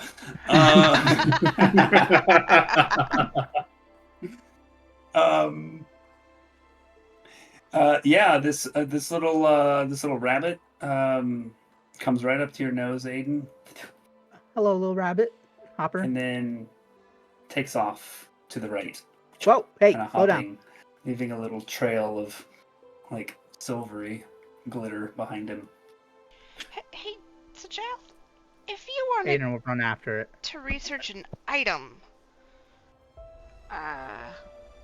would you like ask somebody here to do that for you, or? If it's an item that has information, you do what, as we're walking, following the tracks of the rabbit. It's like you would ask the creatures if it's something that they cannot It's the find. bow. It's the bow. I figured it's the bow. I'm just explaining it to you. Uh-huh. It would either go there if it is something that it has information on. If it's information, but you require a certain rank in membership, it would first technically ask to present the membership card. If there's no information, it will slightly glow red and then go back to normal, indicating that there's no information. Okay. I'll just keep following Aiden for now.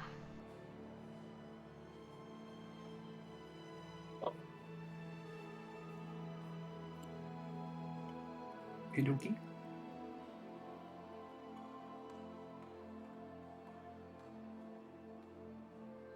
Lairdrin, Sajath. Well, I was following the rabbit as well. Oh, you're following the rabbit too? Okay. Yeah, How yeah. about Yeah, you, Lairdrin? I thought Aiden took off running after it, and we were just walking and following. Okay. It leads you through a passageway into a different wing of this building. Sajath, you can translate over an archway written in Draconic is geography. Leads you into this space where there are rows of bookshelves, and the little rabbit goes and darts behind one of those. And you follow down. it there. And then it hovers in front of the L section.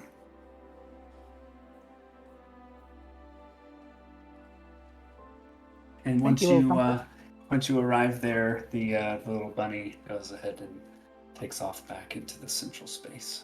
Did you want a copper piece? Wait, I have a question.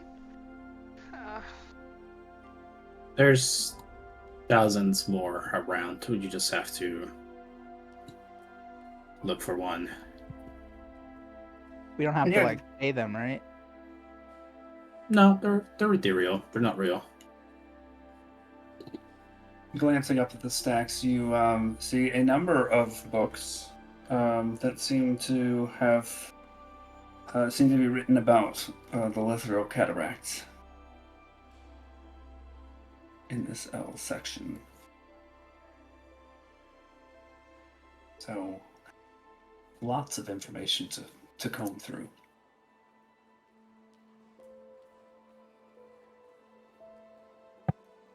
I'm gonna help you with this, Aiden, but first Please. I want to ask one of these Please help me. this item. So I'm gonna go up to a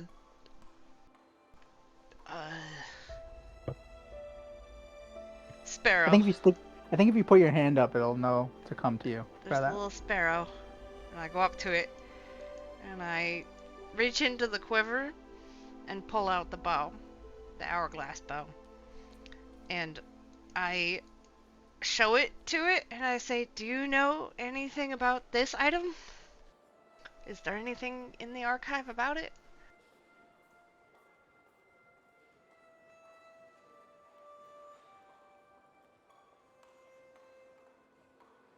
The sparrow comes up to your nose and flaps its wings in front of your face, and then begins to fly back to the central area. I guess that's a yes. I'm gonna walk after it. All right, you follow the sparrow back to the central area, and it lands on the reception desk.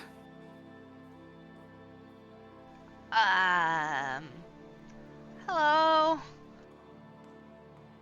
There's a silver dragonborn wearing a name tag. Tajal is the name. T''Jal. She looks up at you. Oh, is this yours? Yes. Pointing at the sparrow. I asked about an item. The hourglass bow. Yes. And it led me here.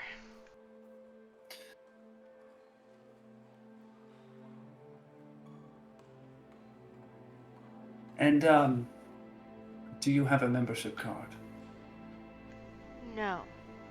But Conveniently, one I am of- a couple of steps away. And it's like, Oh, I curious. have one. Yes, hello. Sorry, I can't run as fast. I didn't run, I walked. Shut up. Very good. Very good. Very good. May I see it, please? He'll present his membership card. She takes it from you and looks over it. Looks back up at you. Just a moment. Miriam! And she gets up from her chair and goes over to a gold-colored dragonborn, unsure exactly which type, and they seem to have a quiet conversation.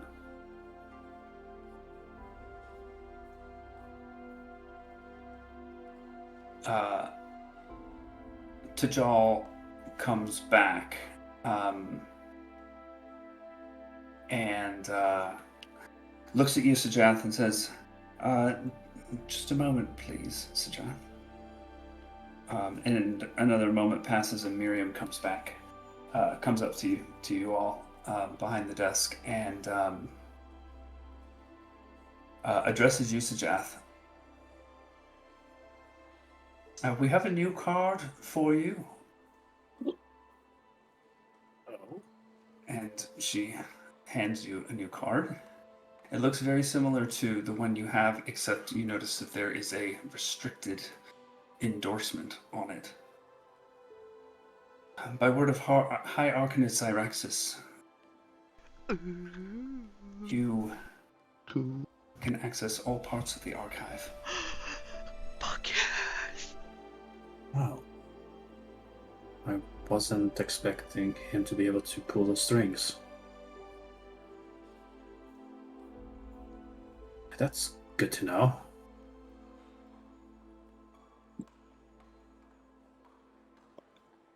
Would you like to be taken to the information we have about this hourglass bow right now? If you would, please. I'm assuming I don't get to go? Unfortunately, no. Only That's what those in possession of the restricted endorsement will be allowed in that portion of the archive. Okay, well, then in that case, I'll go back to Aiden and help him. Do you want to take the bow with you, or should I hold on to it? Would it help? I don't think it would help. You keep it with you. I'd rather not be seen walking around with a bow, even if an empty one. Okay. Let's try reconvening, let's say in 3 hours, just in case. Okay, well, we'll be over there.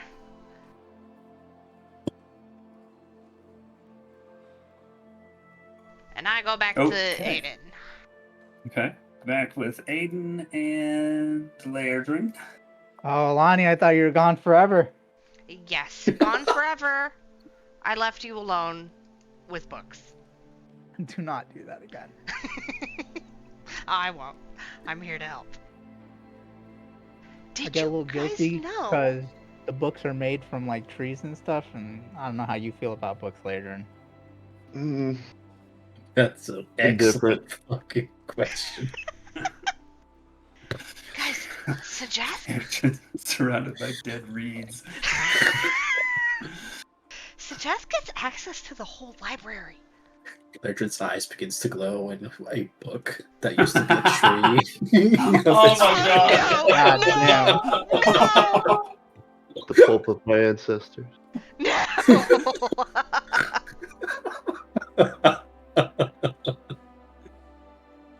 The cool part is, the pulp of my ancestors. Speak with Animals will work on that book. Oh, or Speak with Plants, I mean. Yeah, Speak with Plants. Speak with Animals, it was a treant, even though treants are not animals. It got turned into like the smuttiest book in the entire fucking library. That person is living their best life now. Right? It didn't get turned into like an encyclopedia. Okay, we will resume your efforts with research after we take a short break. Okay, yeah, that's good. Let's not continue with this train of thought. That's good. It was fine when it first got turned into one, but then people started, you know. No! And It's going back to the smut. No! And then it got less okay.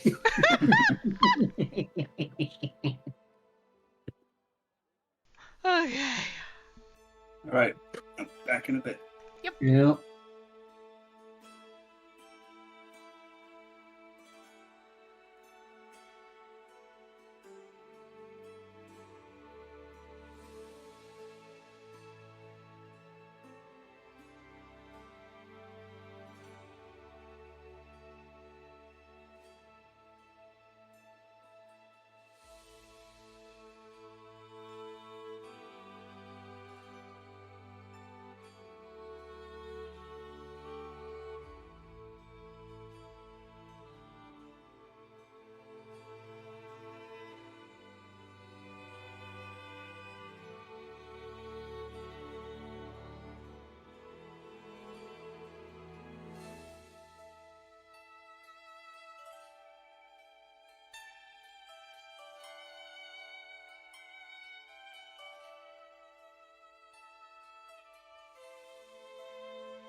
Yeah. Yeah.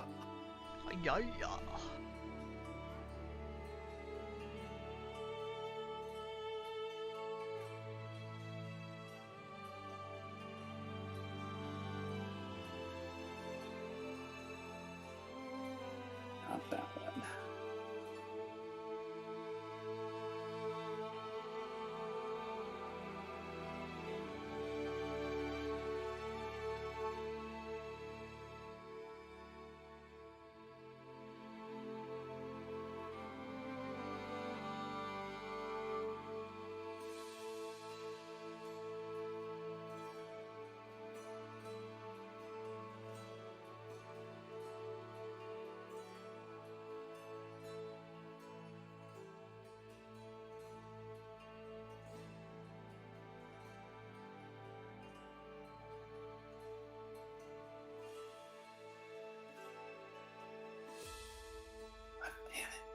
God damn it. God damn you guys. What? What'd we do? It's not what you did, it's what you haven't done yet. I don't know what we haven't done. I also don't know what we haven't done yet. I will give you Been one talking enough about clue. that book I will yet. give you one clue. Green. We have to name another book? Is that what's going on?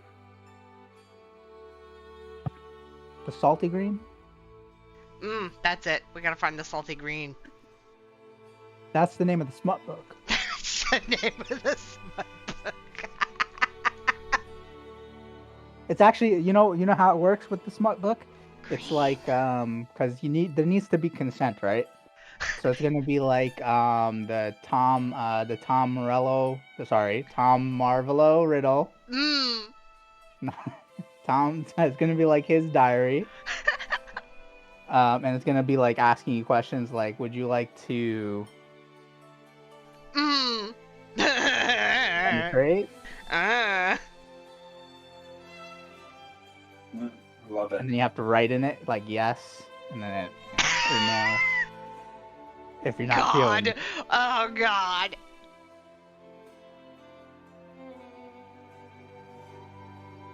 Green. I don't have anything green. Is there a green dragonborn we need to meet?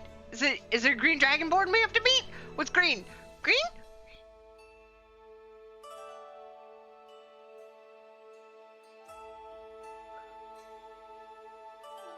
Does anybody have green magic? Okay, everybody's back. So we are back at the archive. Time And to we are look with at books. Aiden and Alani and Layerdring. Wait, so Jath has access to the whole library? Did he like buy it? No. You remember that person from the Silver Circle we met, that dragonborn? Who, No. Oh, the people at the yeah, the rift. the portal thingy. Yeah. Yeah, I don't remember the names, but He apparently they were got people. Sajath access to everything in here. Did he buy the library? I don't think so. I think he just works here. Oh, he's just got a, Okay. He's like a big name here. Yeah, I think. What was his name again? The fact that we handed over a vellum to Cyraxis Zyraxis, yeah. is probably a lot to do with it. He gained a lot of trust, But Sajath, which is a good That's thing. awesome. yeah, so Sajath's looking into the bow for me because apparently he needed restricted access to be able to look at it. And Why does he need to read it? You could just shoot me with it. I'm not going to do that. Someday I you mean, might. if I had to go research and read it, I would rather you shoot me. Well, good thing it's not But you that's fine. then, We need and to it's focus on- it's the one of us who likes reading. So Thank- let's get to books. Yes. I think you're wearing her down, Aiden. She may shoot you I'm sorry. Would I'm sorry. I do have a new arrow that I really like. Would you like me to? Would you like me to shoot me with it? No. Okay. Let's look up this book. Or Yeah. look through these I'll books. start looking Yeah, I'm gonna cast Enhance Ability at 4th level on all 3 of us.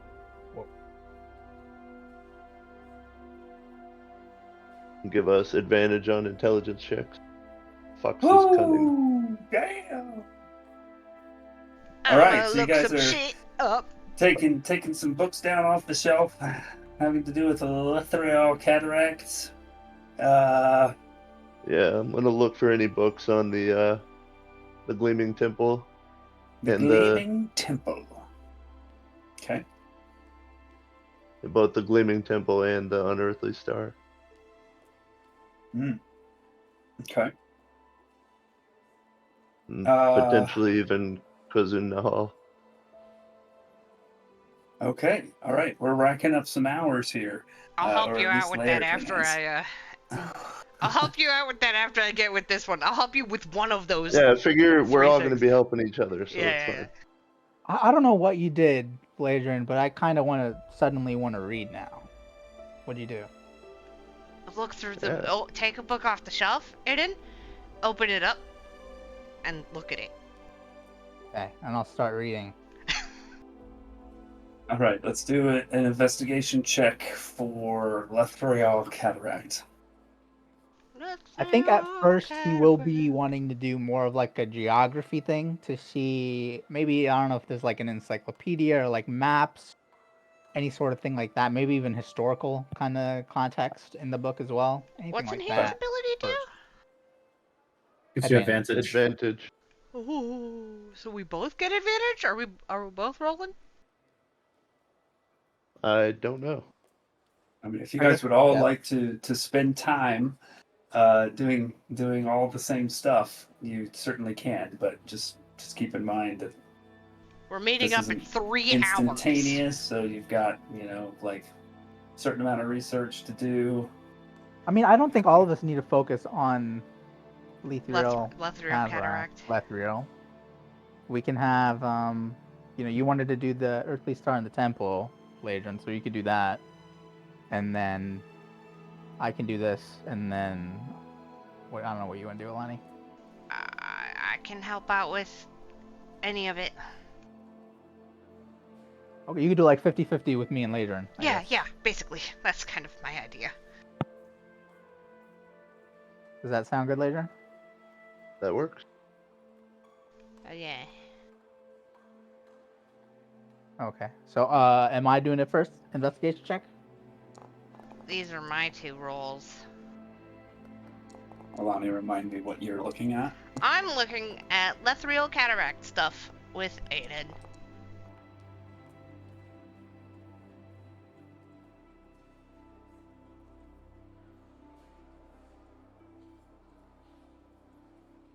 $17. Dual Same. 17s. Okay.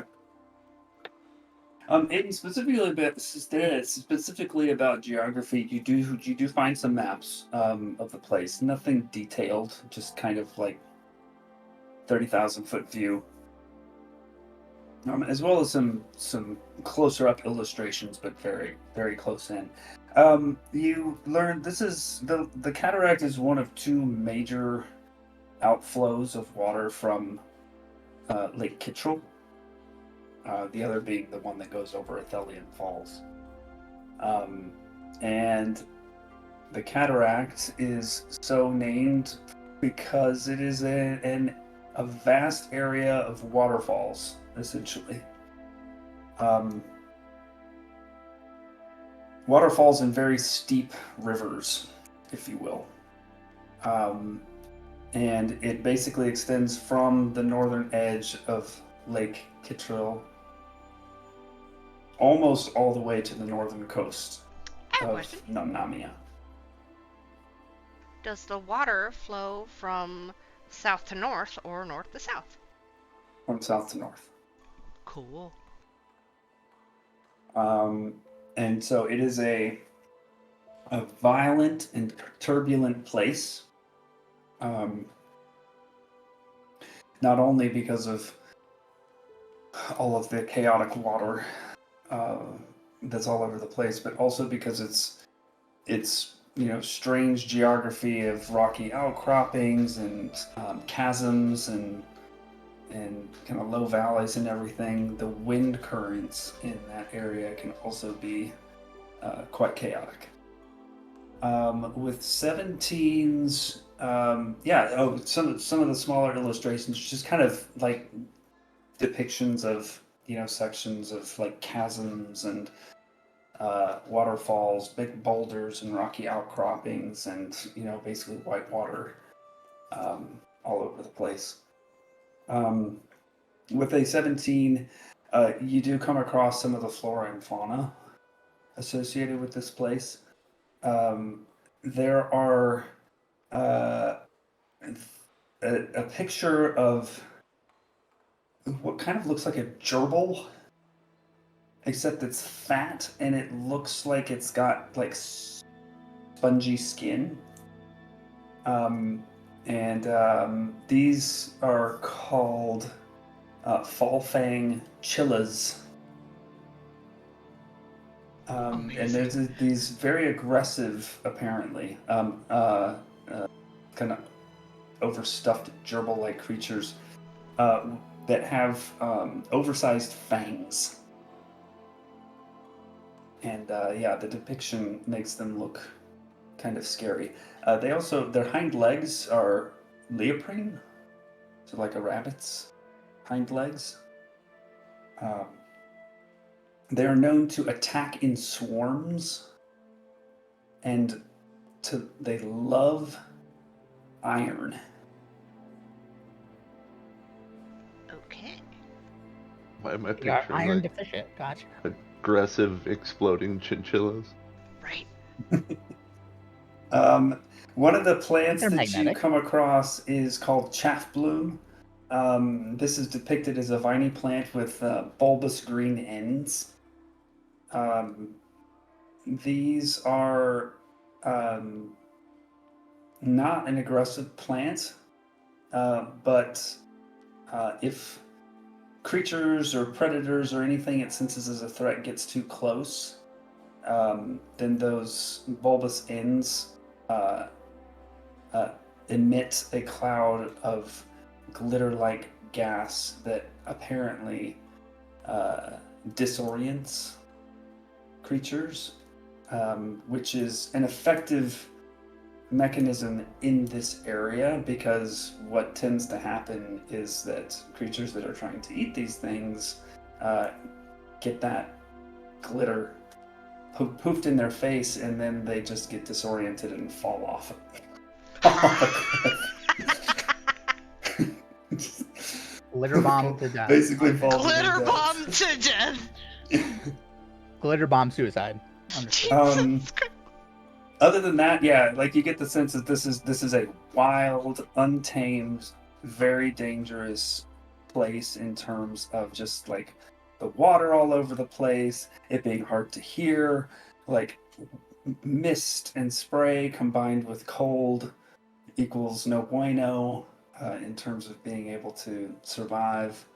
About the only other thing that you see that you already know from Molzer's map is there's a city at the base of this called Jin Ital, that's on the northern coast of Namia. 20-30 miles south of that city is kind of where the really rough terrain stops, and it kind of levels out into various rivers, and that kind of fan out from there and then feed the lowlands. Cool. What's next? I think we could have, if Ladrin wants to go, and then I can follow up if we have time after on stuff, or if Alani wants to do anything. I was helping you for this first one, so I'll help Lairdrin with the second one. Alright. So, the Gleaming Temple to the Dragon God and the Unearthly Star. Yeah, which one are you doing first? Gleaming Temple, yes. Okay, yeah, you summon a little turtle a little glass turtle comes up to you and takes you to a different part of the archive, having to do, this is history. And go ahead and roll a check for Gleaming Temple.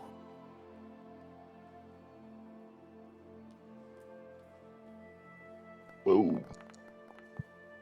For 20.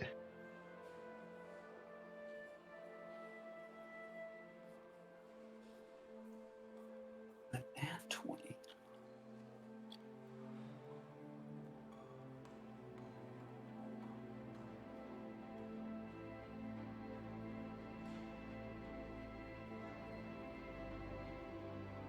Sweet, sweet, sweet, sweet, sweet, sweet. Give us all the info.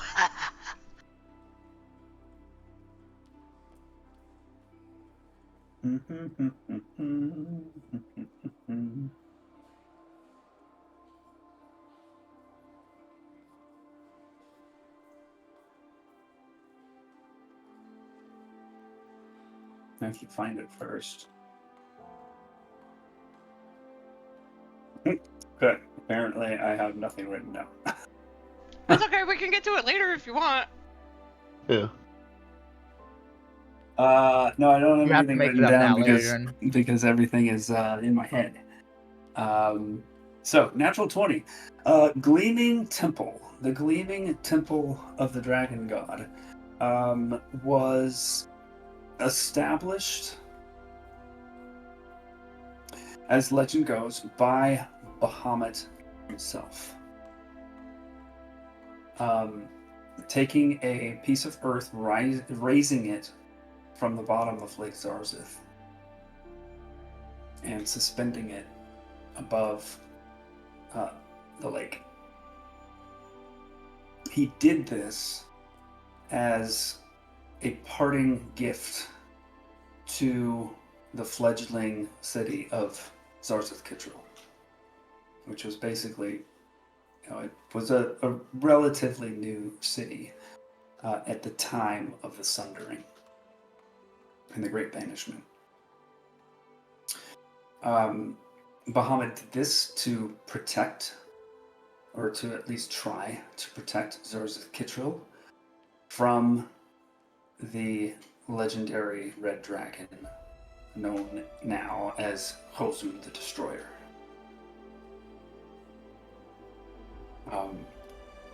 And he did this basically because the people of Zarzith Kittrell were faithful to Bahamut.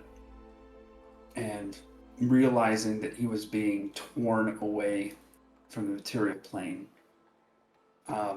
he did what he could in the moment to provide whatever protection he could, since he wouldn't be around anymore. Since that time, the Gleaming Temple has been occupied by what some might call zealots of Bahamut, the most faithful worshippers of Bahamut. They come from the Shining Temple, basically priests. They are those who wish to be inducted into this order, and I think there's a name for it. Jath, do you happen to remember? The order of the... Yeah, the folks who go to the Gleaming Temple.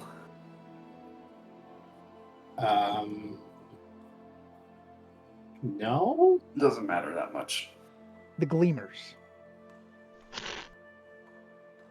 They're basically trained, they're evaluated, for their devoutness, and then selected, handpicked by the group, the religious order at the Shining Temple, known as the Templar Platinum, to go serve at the Gleaming Temple. And once they go, it's basically a lifelong appointment. So they go there and then they die there.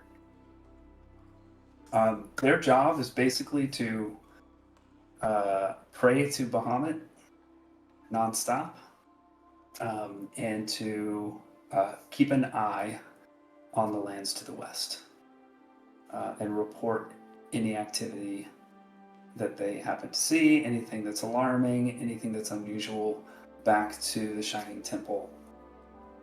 And so, after reading this, you'd say, oh, they're probably the ones that have been sending reports about the increased eruption activity from the volcano there. So the Gleaming Temple is basically thought to provide the protection that Bahamut intended, keeping Kozun the Destroyer at bay, and for the last nearly 1,500 years, Zozakitpo has never been attacked by Kozun. And so it's believed that that's the reason why. And that's what you learn about the Gleaming Temple. Cool.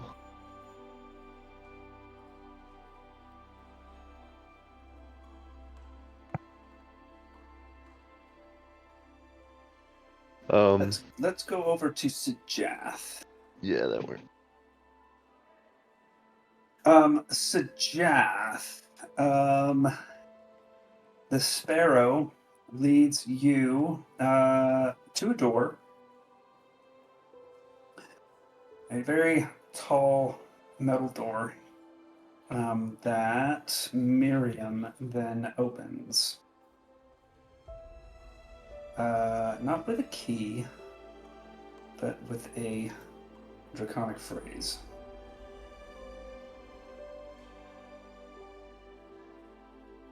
And the door opens, and she extends her arm to you to follow the Sparrow. And as you proceed down a corridor, you see other corridors open to your left and your right.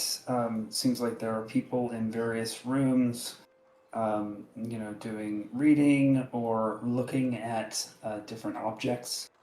Under with magnifying glasses and whatnot. A few places where it looks like there's some alchemy going on, perhaps. And then you, looking down one of these side passages, which are sort of like longer rooms, you do see a familiar face. That of Zyraxis. High Arcanist Zyraxis. He was in a room where you can also see an array of triangular pages. And he seems to he sat on a high chair, kind of almost a stool, high stool, bar stool like thing, looking at these triangular pieces of vellum very intently. Well, I know what I'm going to do after I finish following the Sparrow. Okay. Sparrow continues on, and eventually takes a left, and you are brought to a room, an empty room, with the exception of one book. Oh, Sat God. on a simple table with a simple wooden chair in front of it. That's not ominous at all. What the fuck is this bow? Okay. So Jaff will approach the table and chair, sit down, and start going at it. Okay. Now the Sparrow flies back away out of the room, down the corridor. You sit down, you open the book. It is blank inside. You thumb through the pages, and there's nothing, there's no words on the book. But it's at this point that you notice also that there's a small inkwell and a quill.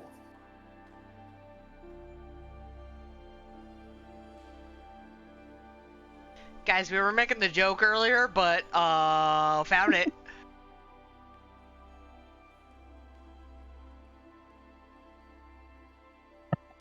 This is what yes anding is all about.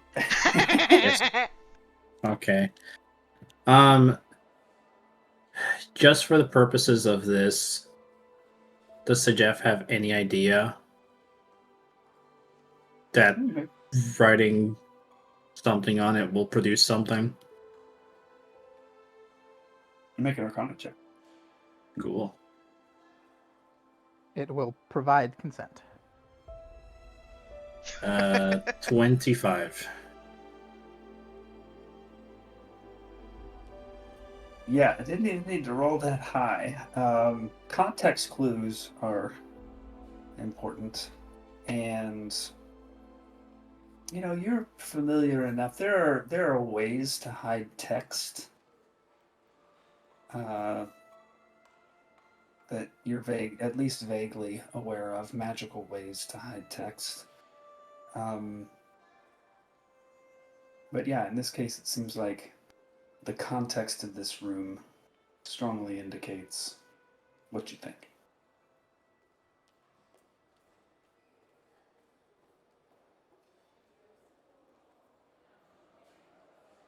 Okay. I'll give it a shot. I'll take the pen with the ink. Is the ink normal ink, or does it seem different than normal ink? It seems a bit more watery than normal ink. I don't know if the page is important because I can't see what's inside of it, but I'll just open somewhere mid of the book, let's say, and just write the words down of the hourglass bow.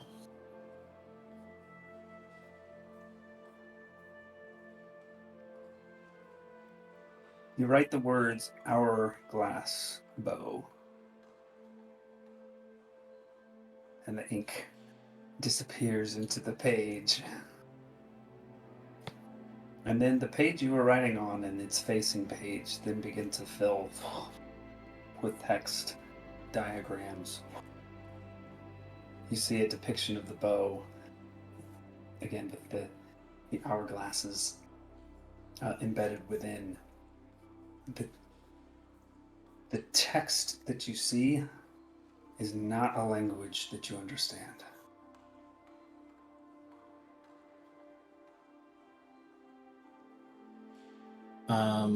If I quick cast comprehend languages, is it then a language I can understand? You are able to comprehend this language. It seems to be some mix of ancient Draconic and... Wait, do you already speak Primordial? Yeah. Okay, so you recognize a little bit of the Primordial that was mixed in there. A little bit different than you're used to, but yeah.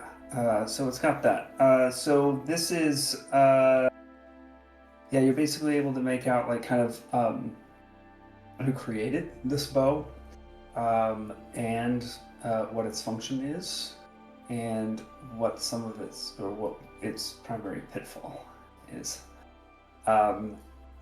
And actually, yeah, just gonna do this. No check. So this bow was created by a mage named Zorithia in a time prior to the Sundering. Its function is that when arrows are fired from it and strike certain creatures, and the text that's used is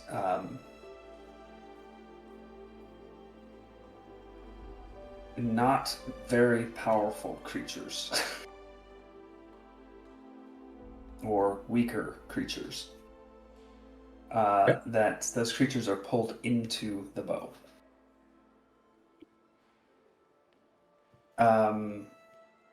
The text then indicates that if the wielder of the bow happens to significantly miss a target that it shoots at,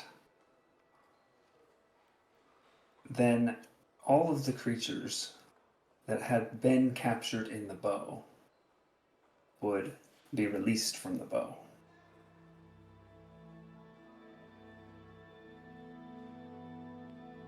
And that's it. And that's the pitfall, right? Yeah. That's the pitfall.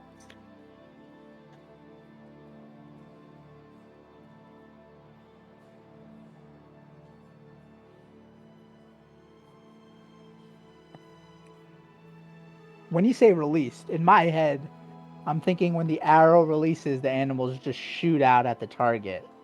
It just releases around the user, right? Yeah, they just Okay. operate from the bow around the user, the wielder. Yeah, I imagine in the first available spot, and context clues it's a natural one. Yep. Okay. So Jeff chuckles at reading the sentence and at the luck that they had that did not happen. And before he goes find Syraxis, he would like to try one more thing with this book. Mm-hmm. He doesn't know if it's here, the information that he could write in. Man.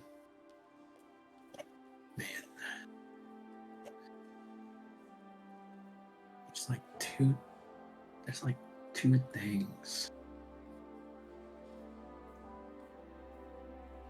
I guess the most immediate one, just to see if something does get produced here.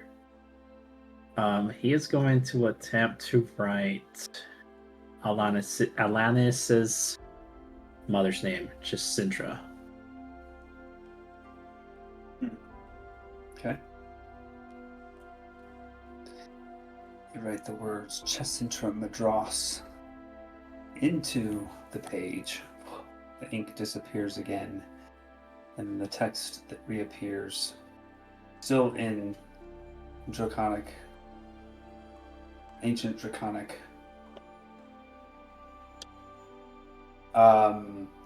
Says, I know not of people, only of items. That's still good information. So, because before, out of like above table, you mentioned that we already learned everything that can be currently learned about the Kepja Benda. So even if I write something here, it's just at most going to produce the same Green. answers. What? I don't know what green is. What do we have that's green?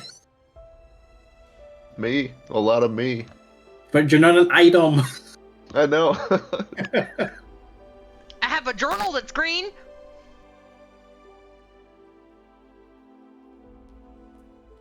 I think we need a bigger bone epic. I thought of something, but it's clearly not that. At the end, Benda, I said green. Yeah? Is the Cathia's Bender green? No. Okay. What's an item that's green?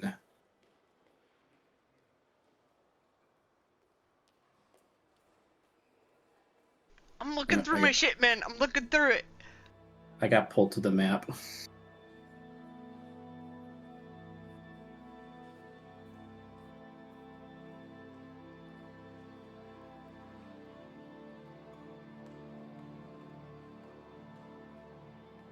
All of the arrows that he's been drawing have been green, but like, I mean,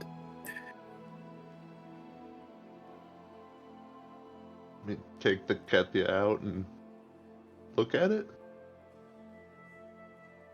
write Cathia's Bender in there, man. Just write it. Just do it.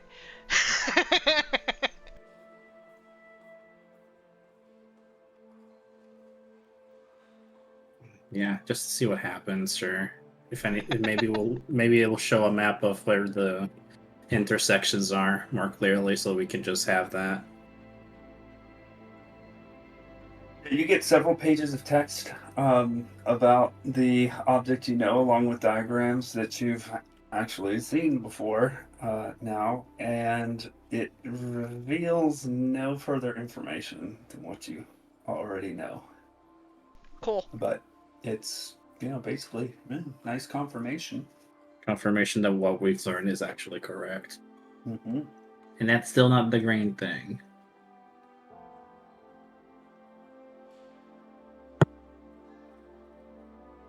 Aiden, do you have anything that's green? Yeah, a let me dagger. check my bag. I have a dagger of acid. Is that green? What? My dagger of acid. Is that green? I don't know, man. I'm grasping at straws. I don't really think I have much to do here, right? I don't have like it's more just about you guys. I'm assuming it's not anything to do with me. But I don't have anything green, I think. I have a moss heart poultice. Is that thing green? Yeah. Is it the green thing you're talking I about? don't think it's the green thing. What is the green thing in reference? Is it something we were expecting? Is this something we talked about last I time? didn't ever say green thing. I just said green. You just said green as the Green. hint. Oh, but okay. It's we just get the noun. Gotcha. Yeah, we just got green. Okay, so green is all we need to know. Lairdren's green. He's got flowers, green stuff on him. plants. Druids. So Lairdren, you pulled out the Kethia Fenda?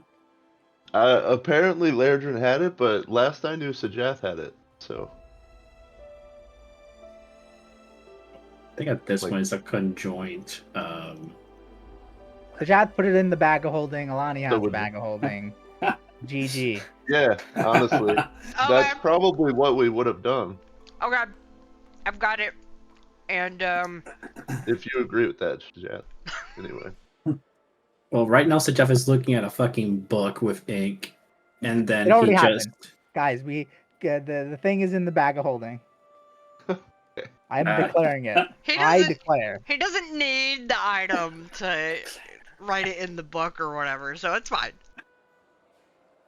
Yeah, at this point, there's nothing that comes to mind for Sajaf to actually write down in terms of items, aside from stuff he already knows or just a player. And he'll just walk away from this room and go seek Zirax's. Okie dokie. We're gonna go back over to Lairdren and Company. Who you guys did pull out the Kethia Fenda? Yeah, Sure, for yeah. some reason, Lairdren just really learning Divine about the intervention. Gleaming Temple and just such a place of power, he decided to ask Alani to get the bag of holding out and Yeah. get the Kathy out. I'll pull Yep. it out and set it on the table and mess with the glowing plates and see which ones are glowing and stuff. Okay. All right. Yeah. Well, the same two are glowing. But Well, she what you put one notice- upside down, so Lairdren has to fix it. What? All right, you fix it. Are you talking about the dragon? Jesus fuck. What? There's a green dragon, Krizaknix.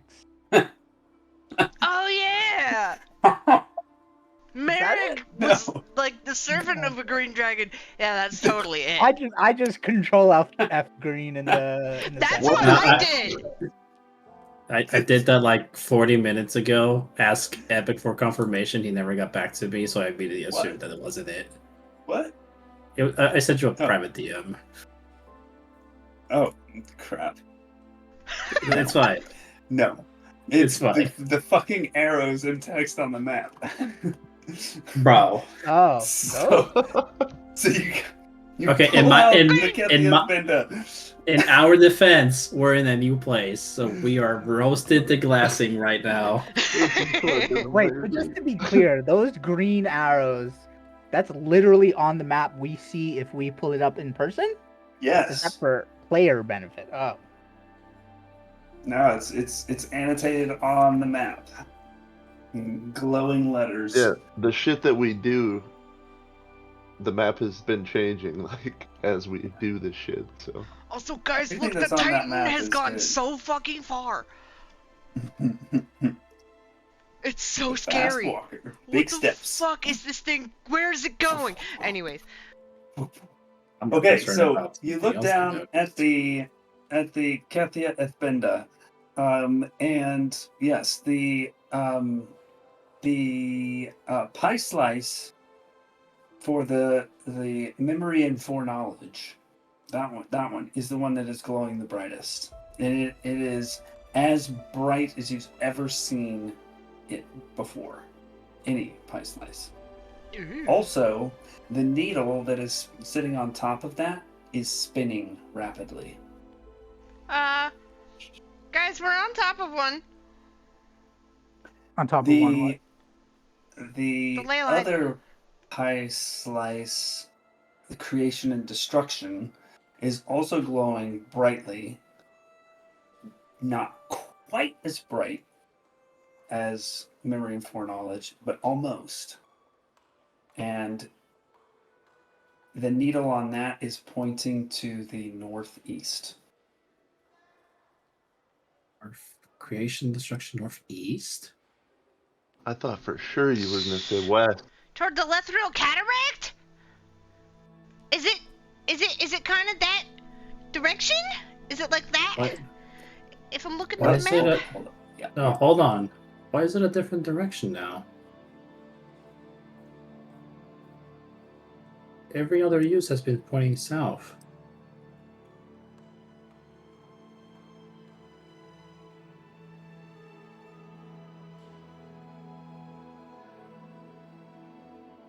What?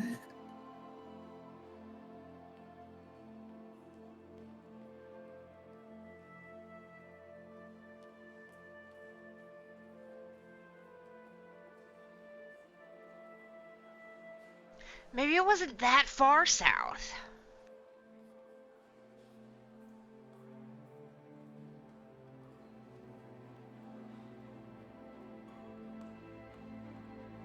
Maybe it's like been running parallel to where we've been this whole fucking time, you know?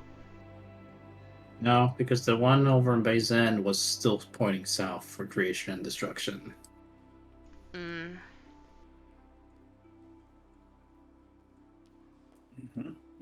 Yeah, but maybe it was running parallel to us, like, but on that, I don't know.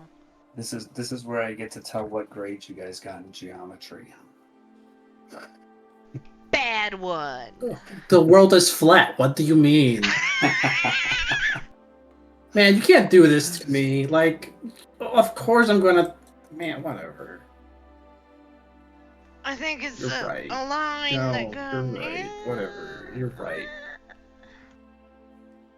Why stop? Wait, hold on. So if this one is still pointing down,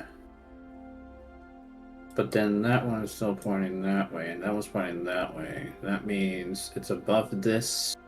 No, it's below this line, but above that line. Isle of Ash? So there's an imaginary line that runs this way. Somewhere in between here. Except it also needs to be south of here. that It's point. south of here, but north of here. So it's and south somewhere. of here too. Or south of here. What about like that? No, good. Man. That's what's throwing me off. Because that doesn't make sense then. It doesn't. I don't think it leads you to the center of it. I think it leads you to just if it's nearby. Remember, the arrow points to the closest point on that line from where you are.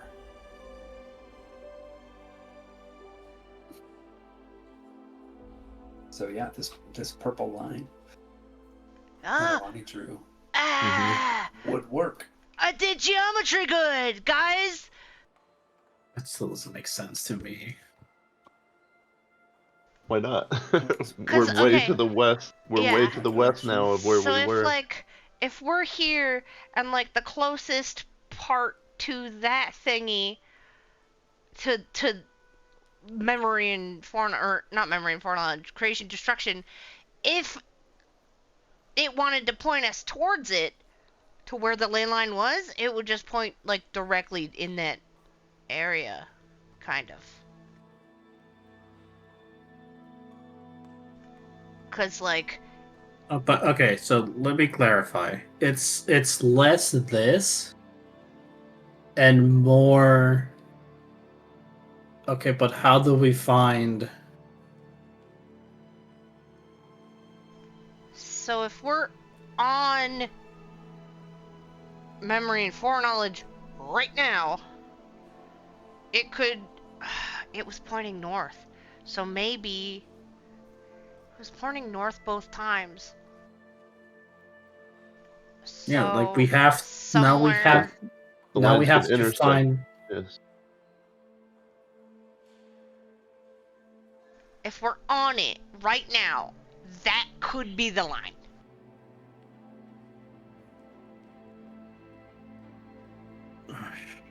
Yeah, I mean, it could be at a. Yeah, whatever.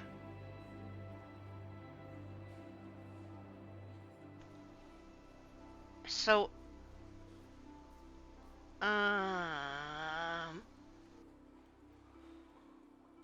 because it was always pointing that way. So that could work. That could work.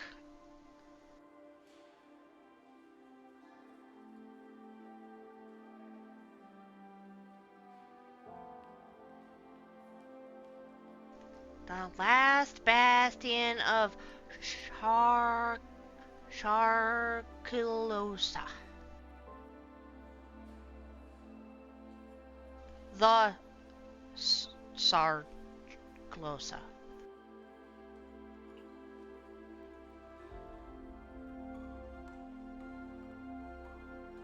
It could be Okay, pointing so there. you guys were also looking for something else? Earthly star, unearthly star, something like that? Yep. This time it's a doe, but a miniature one, not a full size one. Little miniature doe glass figurine dances to you, and takes you to a different wing. That's got a short word inscribed above it. I don't think you guys know what it means. But anyway, goes up to a little place, takes you to a certain stack. These books in this section appear to be more ornate, I would say. More decorative in their design on their bindings and their covers and stuff like that. But the doe's nose touches a particular tome that is has a lot of gold leaf on the binding. And if you would like to pull that out and roll an investigation check, you certainly can. I think Alani said she was gonna also help Ladrin for this next one Yes. or whatever. I was actually thinking about researching Kozun though. Oh, do that then. Okay. While he researches the unearthly star, because then he won't Wow. have to research two things. That's amazing. Woof. Wow. Very suitable. So this book is filled with poetry. And it is just the densest poetry. I mean, it's almost like reading I mean, it's barely poetry. It's like have you ever read the Iliad Oh, good God. or Hey, the Iliad's a fucking banger. What the hell are the you talking book about? the No, but books it that is have dense. the books That that shit's have dense. lineages in the Bible books that have Yeah. lineages. It's Like, Oh yeah, fuck that. Joseph came from Read- Joseph. Joseph came from Salmon. Yeah, Salmon Yeah, came go from Lairdren, listen to the Simon. Iliad. What Lairdren the fried heck? all of his brain cells researching and reading about the Gleaming Temple. Yeah, it's like there's clearly some information in here. I mean, a little magic dough led you here, but you're just your brain is fried after going through this like poetry stuff, and essentially don't find anything of value. Damn. Ellie, you get a little butterfly that actually has stained glass wings. Oh, yeah. I Kind of a rolled clip. so good. Clear body and has little stained glass wings, and it actually speaks to you in your mind. Ooh. Asking you if you want to go to the geography section or if you would like to go to the lore section. Lore. Lore. All right, with a 10, Yeah. researching Hozun Nahal. Ozunahal. With a 10, I rolled real good. you learn a little bit about the region known as Felafoth, which is the western part of Nomnamia. So over yonder. If I can actually do this. Felafoth. Hozun Nahal is an ancient volcano. It literally translates into home flame. So basically, home of the flame or flame's home.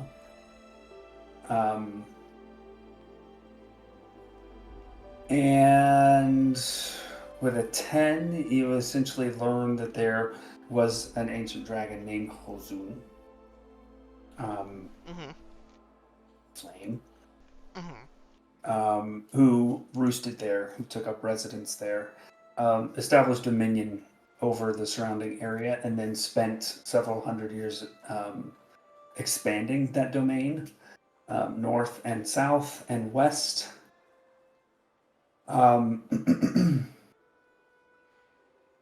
And cultivating dragonkin to lord over that whole area. You also pick up on just a little tiny bit of the ancient civilization known as Shanja, which you will see referenced in different places on the map. And just generally speaking, you glean that Hozun was at war with this ancient civilization. And eventually crushed them. And so there are ruins of that civilization, mostly concentrated in the south. That's fucking cool. But the Shanja civilization, kind of in lore, has this place of almost reverence to the people of Zarzath Kitro, because of their defiance of Hozun, even though they were eventually defeated. And one of the ways that they have recognized that is with the College of Shanja, which is a place of study, one of the esteemed colleges of Zarzath Kittril, not located in there, clearly.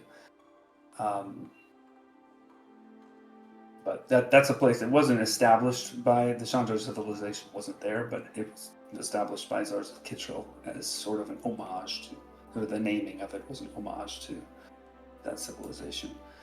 Neat. Okay. Yeah.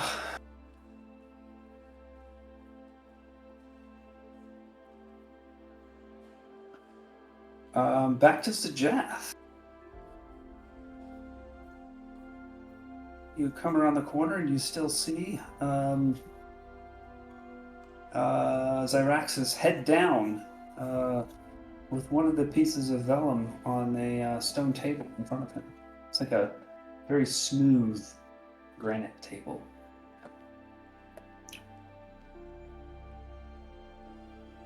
I walk in and knock on the first surface I find to gain his attention and not spook him accidentally. And he turns to you, looks a little surprised.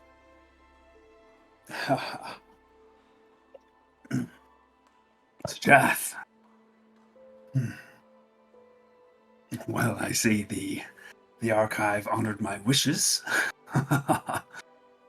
Quite the surprise when I got here and was looking for something else entirely that apparently needed access to here.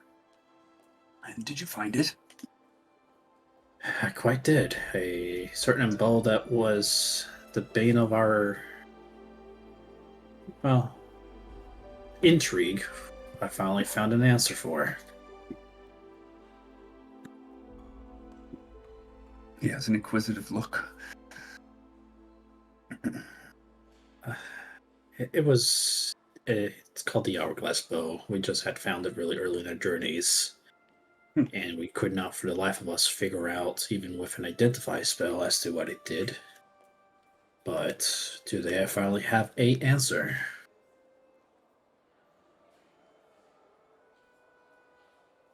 Sounds like a very interesting item.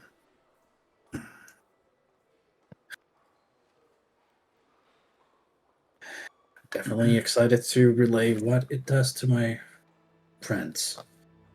But I do see that this is the room that the films that are here are stored. He turns toward them. Yes, indeed. And you see that there's an array of pages, and they're just kind of floating, all in a line. 13 of them, at least. We have one over in the circle, currently being looked at in more detail. Oh. I've been staring at this one. And he points to the one on the table. This one's Groomsh. Trying to divine what powers it may have. And then the other thing you notice is that that glass chain lattice that got ejected from the confluence when it was closed into the air and landed over by the command tent. Mm-hmm. That's over in the far side of the room. And Zyraxis says, "Now we've been trying to figure out how these pages could attach to that glass mesh. But so far we haven't come up with anything. Oh, did you have any luck mending that torn page?" The closest I was able to discern is that it had very strong reaction next to the corpse of of an ancient blue dragon corpse that we found. Have you heard of, 1 second. I know it's something mast, but I can't remember the exact name. It's the spine mast. Interesting. Yeah, our travels got us close to there, and out of sheer curiosity, based on our previous discussion, I took it out and noticed that there was a reaction. So, our theory that it does require a great source of elemental energies is correct. I just need to find it, it seems.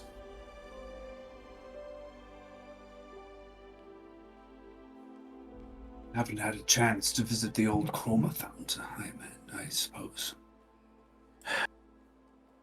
Not at all. We were able to get close as the High Shallow Hunt, but more immediate concerns arose that this allowed us to fully make the trip.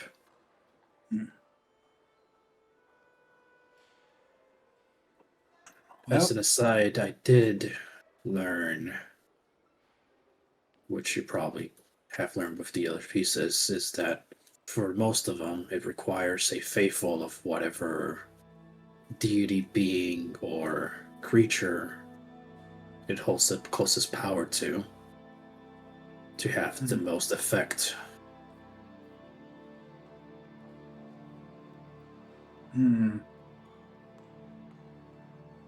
Well, that would spell doom for the assembled relic. If one were to have faith in all 20 gods to wield its full power, that would be interesting indeed. As you see, and he starts to point at the different pages of Asmodeus, Avandra, Bahamut, thank you. Bane, the missing spot is at Rathish. She's over in the Crucible being studied. Grumsh here on the table, and then Ayun, Cord, Moradin, Palor, Sehanin, Faraz-Dun, Vecna, and Zahir. And then Methrin and Dune, of course, has Loth and Torog, as we understand it. And we are still missing Melora, the Raven Queen, and Coralon. And that would round them out with the torn page of Tiamat that you possess. And above table, Melora's as well, right? Above table, yes. Yeah. You do, yes. He doesn't know we have that one yet. No. I know I heard rumors of a certain druid having the capabilities of moving oceans. Something of that great power may have come from one of the Vellums, right? Possible?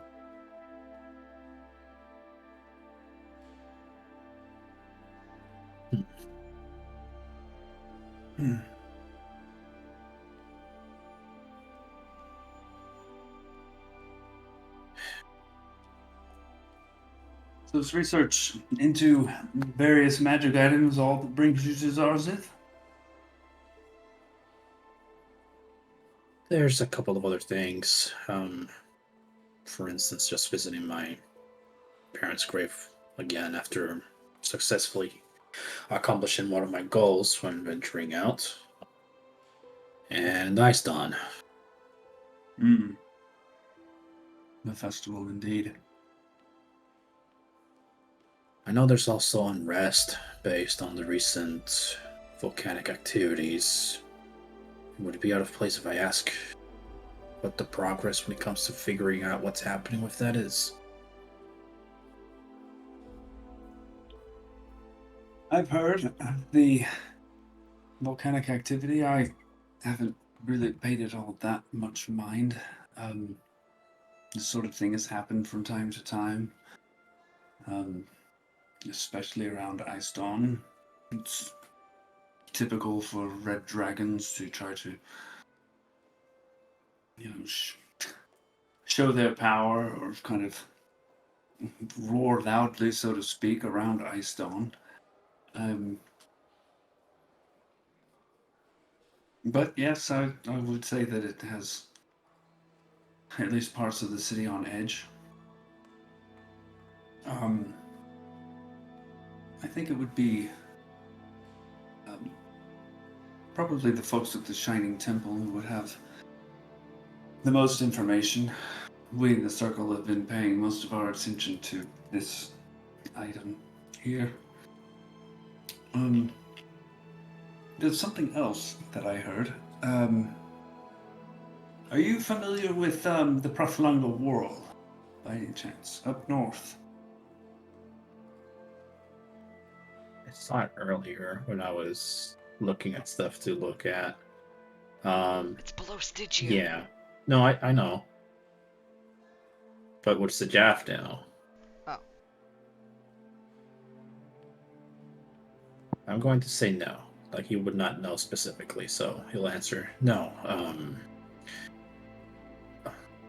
What about it?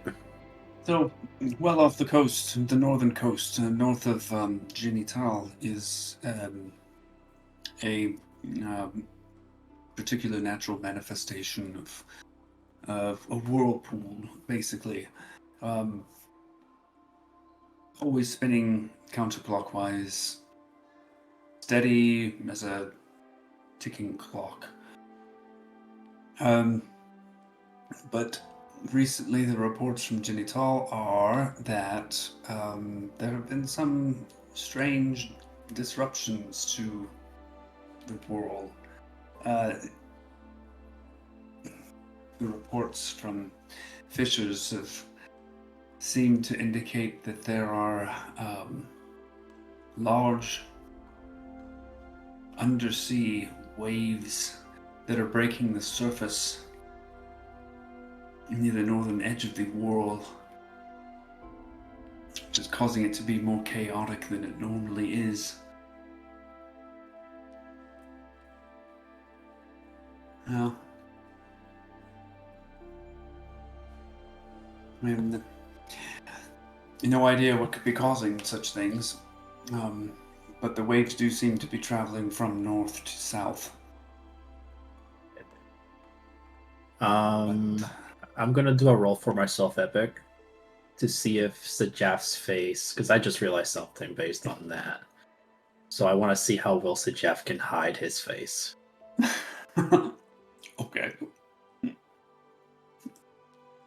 So that would be a deception. Yeah, that sounds suitable. Yeah, where is D over here?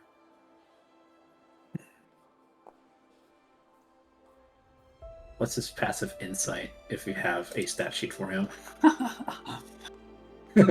Sorry. Passive insight. I have no idea how to calculate that. I will say you succeed. Okay. Passive It's like- insight is wisdom, I believe. Well, regardless, so Jaff takes in what he just mentioned. It's like, with full transparency, I know that there's been an influx of druids in the city now.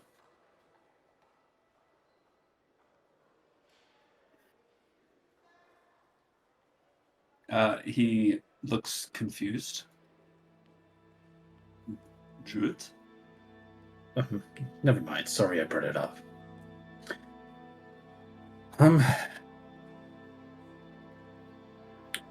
Going back to the Vellums. I honestly haven't learned anything new, aside from what I just mentioned.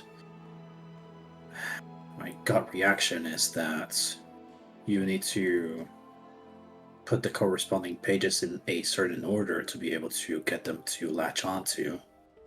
The stupid reasoning would be using sovereign glue to making them stick together, but that sounds like a terrible idea. Yes, that may work to physically affix them. Yes. It's our feeling that it's probably a bit more complicated than that. More of a how would I say, ethereal linking of some sort.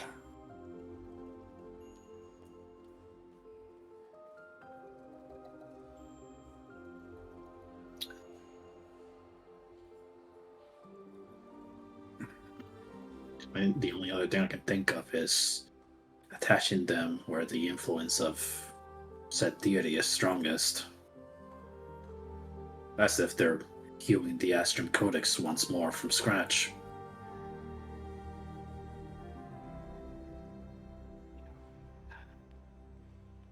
I think we have time to figure that out. Yeah, we're still missing 3 pages, you said, right? Exactly. So, and repairing of the Tiamat one as well. I mean, we're missing 5, technically. We would have to engage with Metherin and Dune.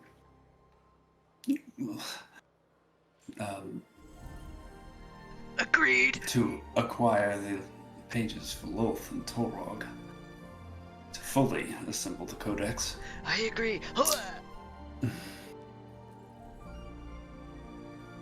But yes, if we were ever to get to that point where we had the 3 pages that are truly missing, then maybe some kind of cooperation could be undertaken, mutual scientific endeavor, sharing the knowledge, and he just has this look of disgust on his face. I mean, knowledge for the good of everybody is still good knowledge, even if it impacts the people we don't really like. Or be in the middle of a more immediate danger, if that were the case too. So I carry the same sentiment, but at this point I think we should just focus on what we currently are. Just the base understanding of the ones we do have. Yes, indeed. I think individually they probably hold powers untold that have yet to be unlocked. And if what you say about that being that could move oceans is true, and it did derive from a codex page, I don't know. Well, there's a part of me, despite my curiosity and dedication to scientific pursuit, that makes me fearful of what a fully assembled relic would be capable of. And that, I think, would be worth protecting from the likes of the Drow.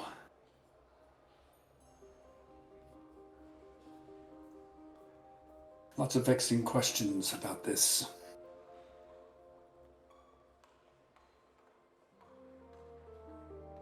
Well, I will take my leave now. I'll be in, like I mentioned, I'll be in town for the remainder. In case something comes up that someone of my low status can help with, please let me know. Yeah, you are no longer low status. You provided the circle with the codex page of Bahamut. I have had to restrain myself from shouting your name in every assembly I've been in.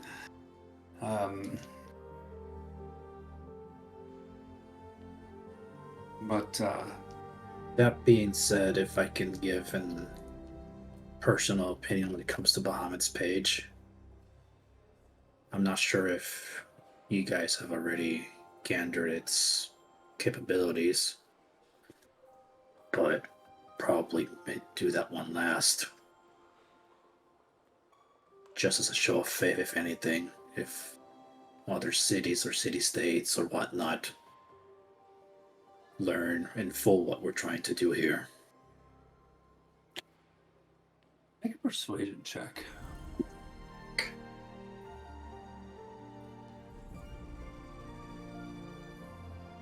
7.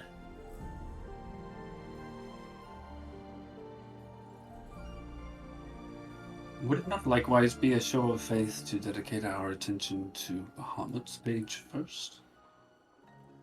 Show more curiosity about the powers contained therein than those contained in the pages of other gods? You're not wrong. I just meant it more on the neutrality of what we should strive for as scientists. But I am not the one leading this research, so that was just a opinion piece, so do not pay it too much heed.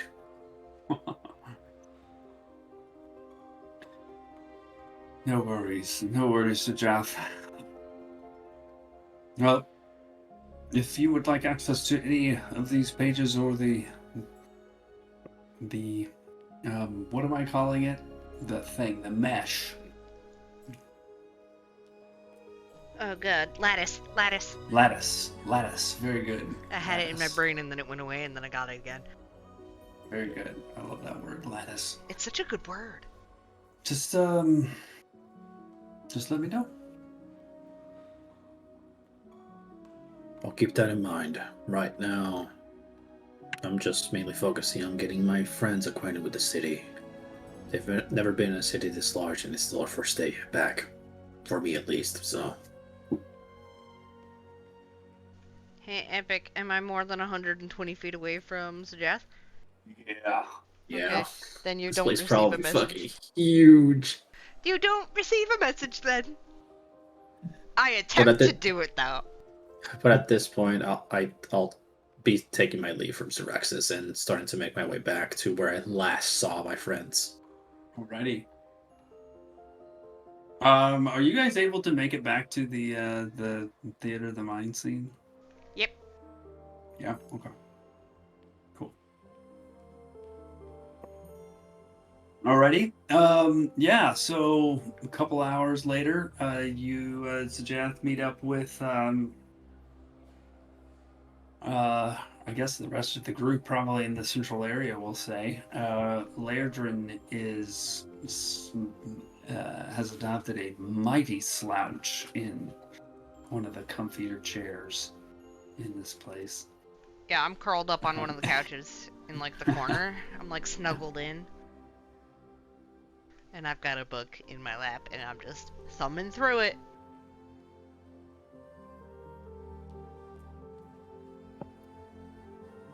Yeah, I'm really tired coming down from the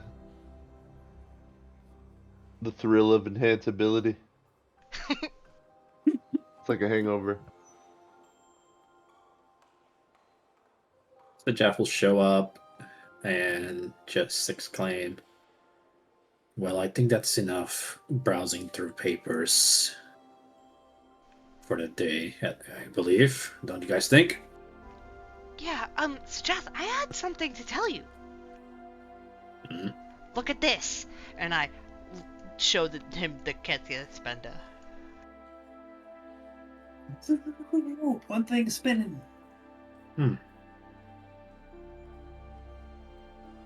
Interesting. That's actually good. Like, we know one of that we're at least on top of one of the ley lines.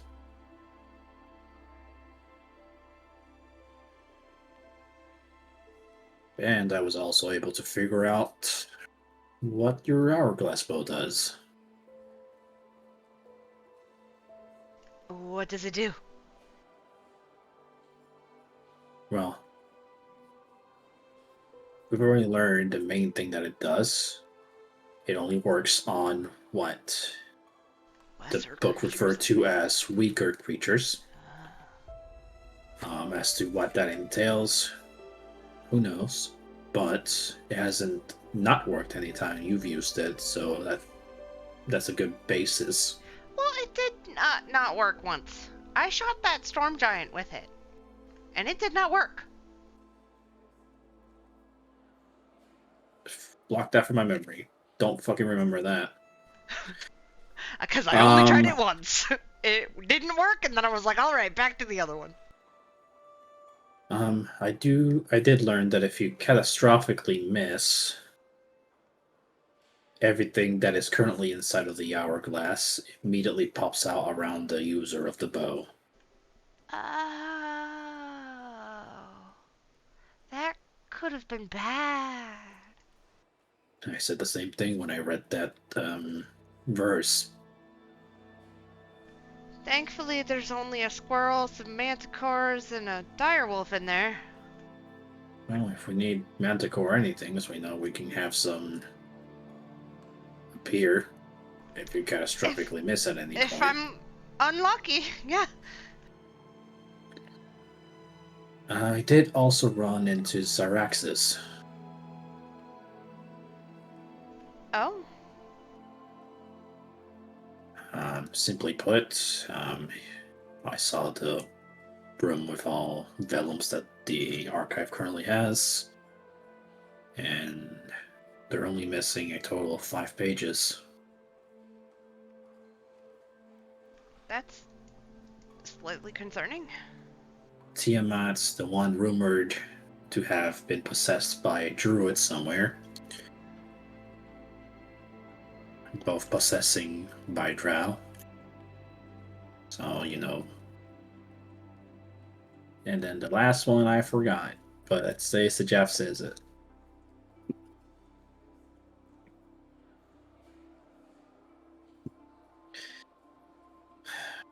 But they still don't have any idea on how to get them to stick together.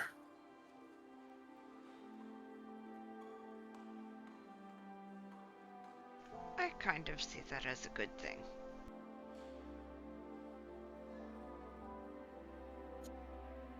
Well, in any case, ready to head out? Aiden, wake up. Well, what?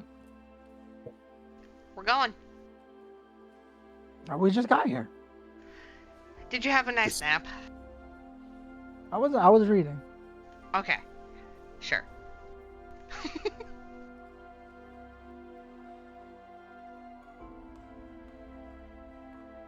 And we make our way out. Making away. Out.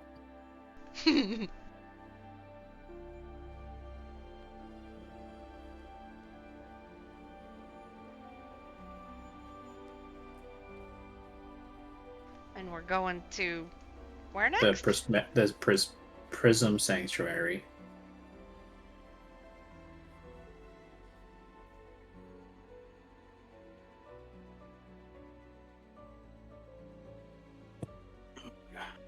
Ah, the Raven Queen. That was the other one I remembered.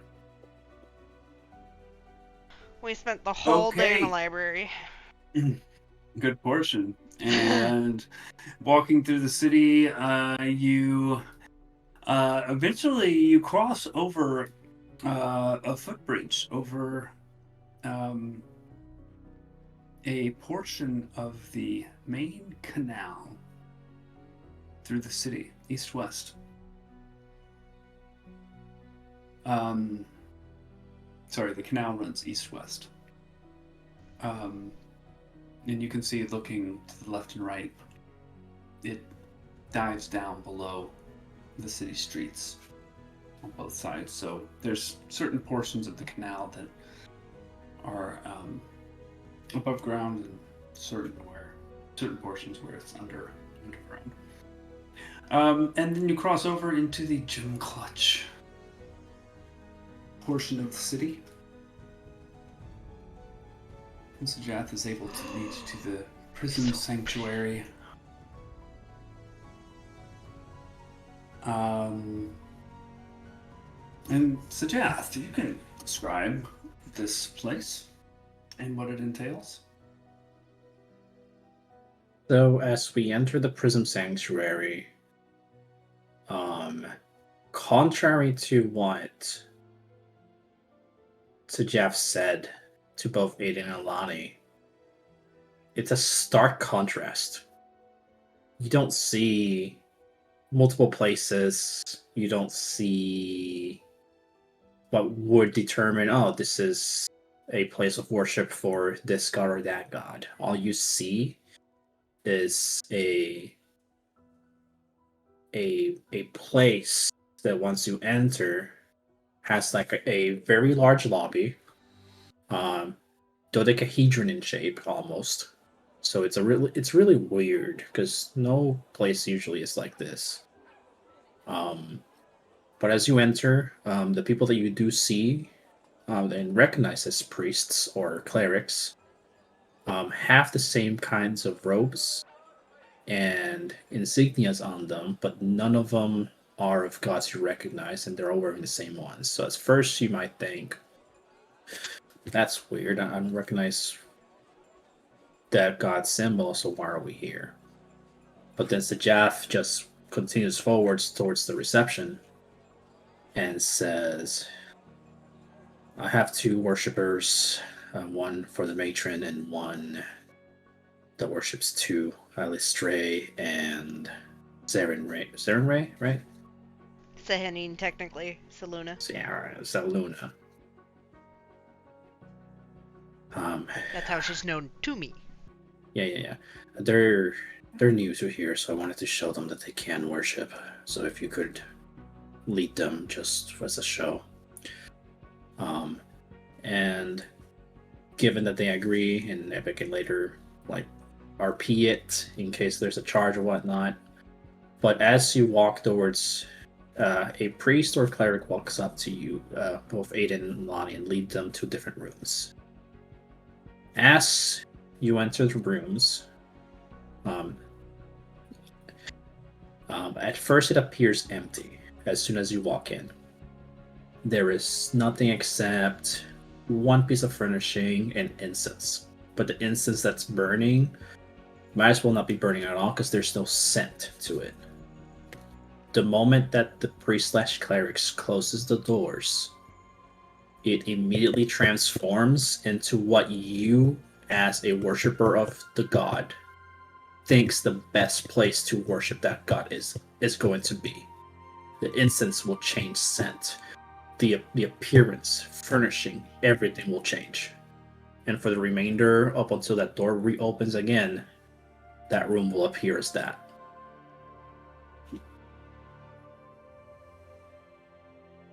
That's Then amazing. There's extra things in there because the reason it's called Prism Sanctuary is because they don't want to discriminate as to who you worship, be it on the good alignment or the bad alignment. They focus on privacy. That's why the outside they're wearing the same cloak without any actual characteristics of who they actually worship.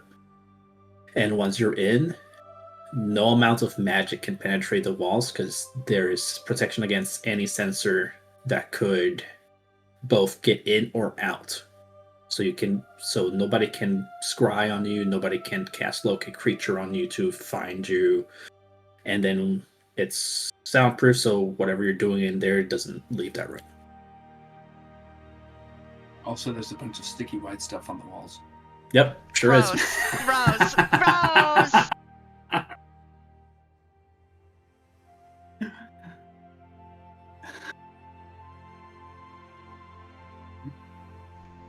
You go first, Aiden, if you have anything planned. Or that you want to do.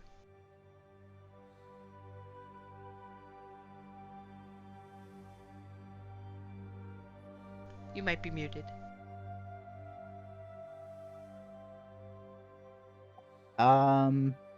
Sure. I guess. So wait, I'm in this room alone now? The only person with you is a priest/cleric that got assigned to you that just so happens to also be that follows the matron. So as soon as you go into the room, imagine what Aiden would think the best place to pray to the matron is, and that's what he'll see. Hello, what's your name?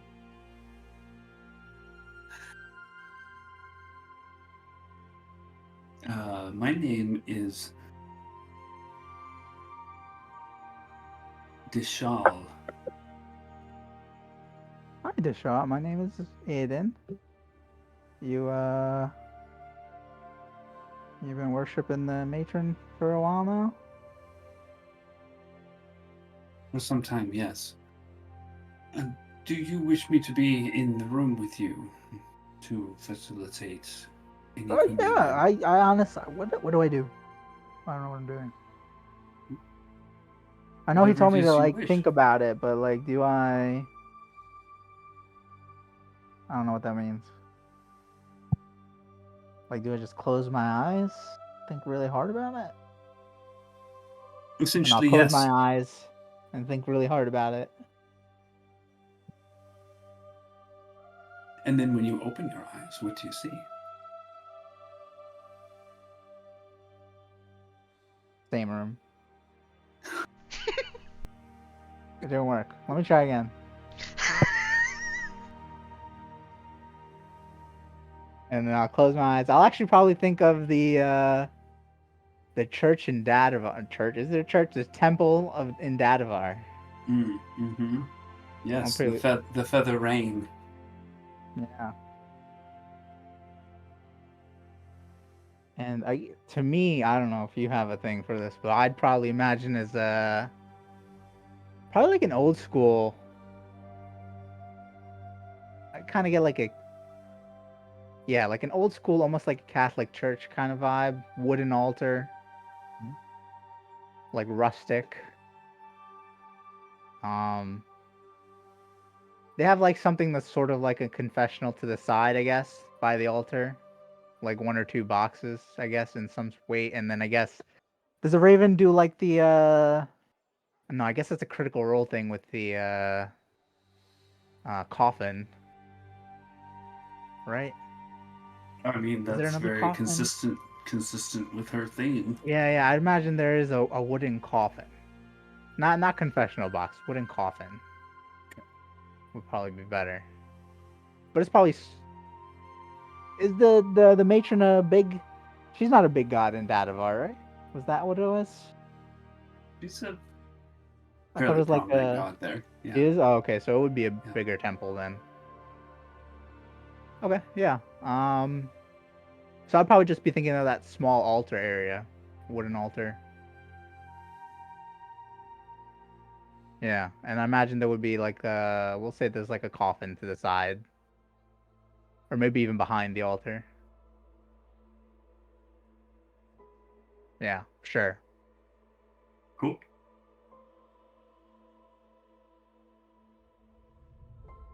Yeah, and I guess yeah, just standing up at the altar, and I'll and yeah, there should be a what kind of symbol would there be? I guess it would be very similar to was it? It was a mantle, right? At that one temple where I stood up against it. Mantle of feathers. Yep. Yeah, we'll say there's a mantle of feathers right up behind it. Get rid of the coffin. No coffin. That doesn't make any sense in this scene. Coffin Yeah. vanishes. Yeah, coffin's gone. That doesn't belong there. Sorry. I think that was in a different part of the temple, you know? Dishal says, "Note that I do not see what you see. What do you see? This is your space. Would you I only see blank walls. Would you like me to describe it? I'll describe it. So okay. Sounds cool, right? It sounds fitting. No.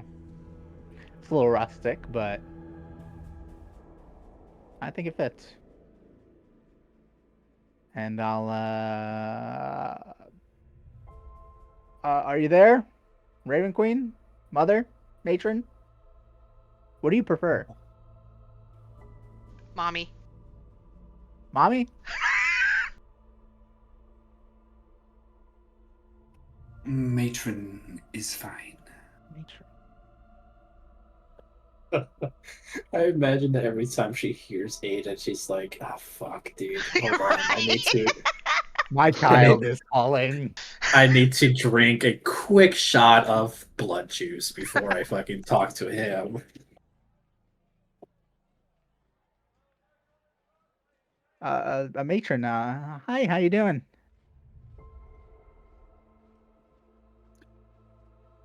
The forces of evil have been busy of late.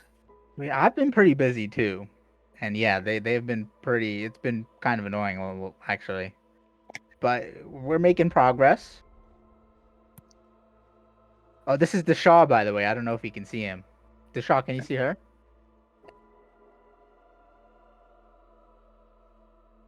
No. Well, the Shaw seems like a pretty cool guy, so you should. I don't know. Anyways, yeah. So we took care of Vertrania. Is that who we killed? Wait, did we kill Vertrania or did she run away? We did kill her. Like, the one We that ran killed away, her. we never got her name. Who else? Oh my fucking god. There's another V I name. don't even remember. Vertrania, Valonia, No, Valoria, Valeria. Fools. Valaria? Valyrian Steel. God, I don't remember anymore. Okay, so we killed Vertrania. Yeah, we killed two of them. One escaped, right? Yes. Yep. Let me look this up. Who did we kill? We killed Vertrania. Gulskuga. Gulskuga. Gulskaga Skaga. and Golska. Sounds like a heavy metal band. it does. Gulskaga. The soul of Gulskaga Oh, yeah, you know. Oh, yeah, I should just ask you, who did we kill again? I It was forgot their names. Vertrania. It was Vertrania. has passed through my hands and is now in the 5th circle of the 9 hells. Only the 5th one? I thought you just put her straight to the 9th. Okay, I mean, it's your thing, I guess. Oh, it is within Asmodeus's power to Oh. dictate where they end up within the 9 hells. So she's like Vetrania's 5th. soul I have not seen. Oh. Not in full, Oh. at least. What about the 3rd one? We didn't kill the 3rd one. Giarna. Her soul endures. What was that name again? Giarna. Giarna. Okay. Giarna. Can you put on the closed captions, please? Right? The background noise is too much. There's too many ghoul and people dying. Oh. Giarna. Stiarna. Okay. Yeah. So Vetrania is not really. What is she like? Is she like attached to something that we need to? Is it like a Voldemort situation? Your daughter. Oh shit! I forgot. Okay, so I need to detach her soul from Esmeralda. Indeed. And that's where I need to talk to the witches, right? And that Did I skip a sorceress step? of the Undershanty. Oh, I She skipped a may step, know. didn't I? Although such knowledge may also be possessed by her captor.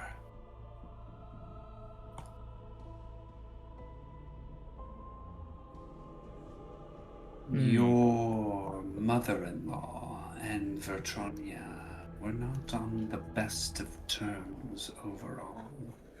Yeah, we don't need to call her my mother-in-law. She's kind of not just Marcy, I think, is fine. I don't want to. She's not really family. A bond made in blood.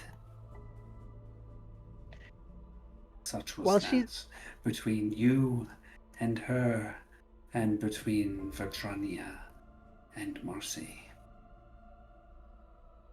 Hmm.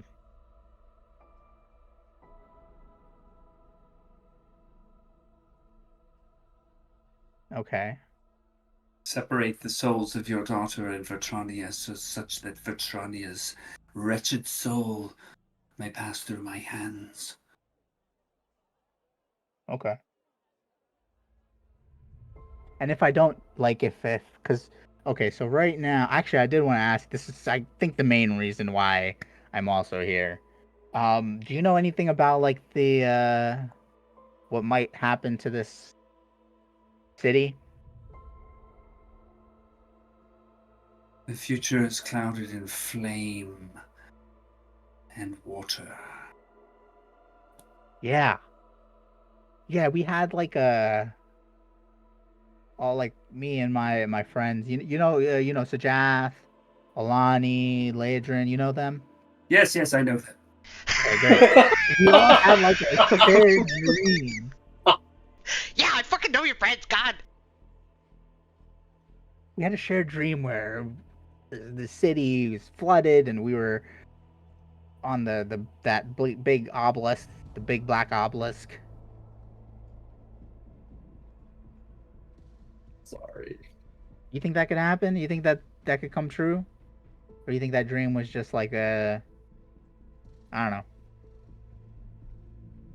fake news? Dreams, especially shared dreams, can reveal possible futures.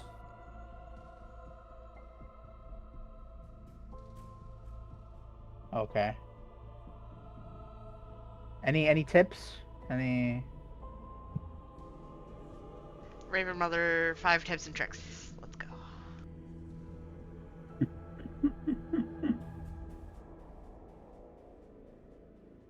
Seek glory on Aiden. Seek. Glory. Well, I guess saving the city would be like glory full, right? Full of glory. If done in my name, Yeah. that faith in me may spread. Okay. That is the path to being my true champion.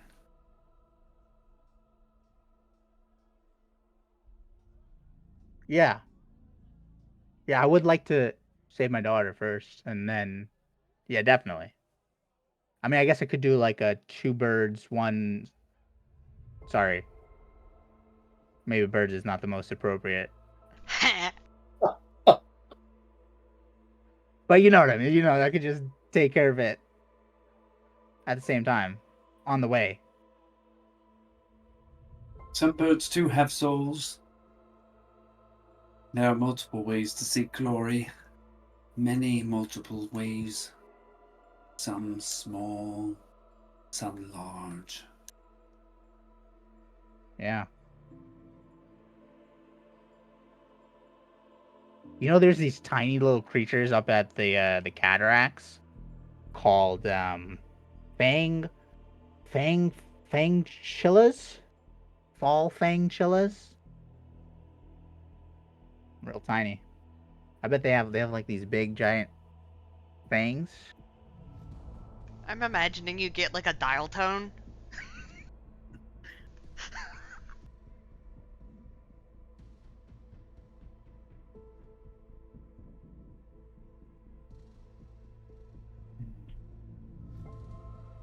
So what else? What else?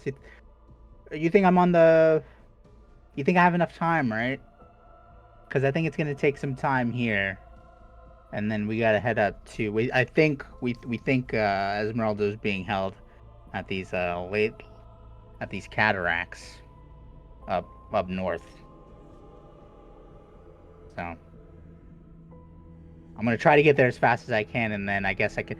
It would probably be a good idea to take Esmeralda with me to the witches. They'd be able to. They would need her there, right, to help unbind whatever the hag did. And even the gods cannot see all ends.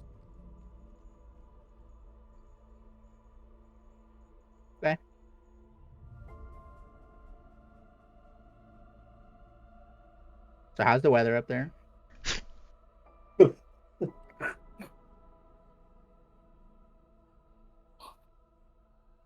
You see the room start to transform back into its plain stone Okay. form. Bye. Nice talking to you. Matron. Mommy. Excellent. And it's a small but noticeable shockwave kind of emanates from the center of the room. We will pause there No, I want to do mine. and resume with Alani's communion. Really? I don't With think it's her gonna take that gods. long, man.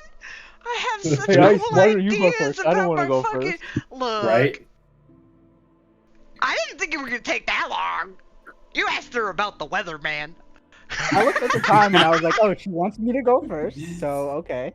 I think at this point it's on you, Ellie, because every conversation that Aiden has had with the matron, it's always been like two high school girls talking about boys. You're right. It was worth it. I guess I'll write down No, I my think it would be idea more then. like it would be more like a girlfriend talking to her boyfriend in high school, who really doesn't give a shit or is not paying attention. The matron is the boyfriend, The and matron- Aiden's the girlfriend. That's amazing. I think that would be more appropriate. Okay, I'm Perfect. gonna write down my ideas then. My pen is out of ink. Well, time to buy a new one Unless you guys have had or made replacement me ink. write the last couple of sessions. Yeah, pen. Man, we spent this whole session in the library. Lore dumps. Yeah. Well, I mean, we knew it was gonna happen.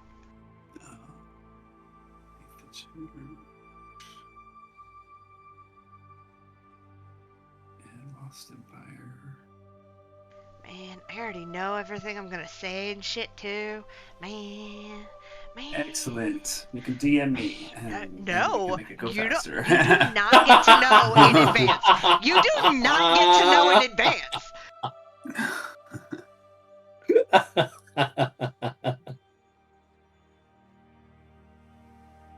You wish.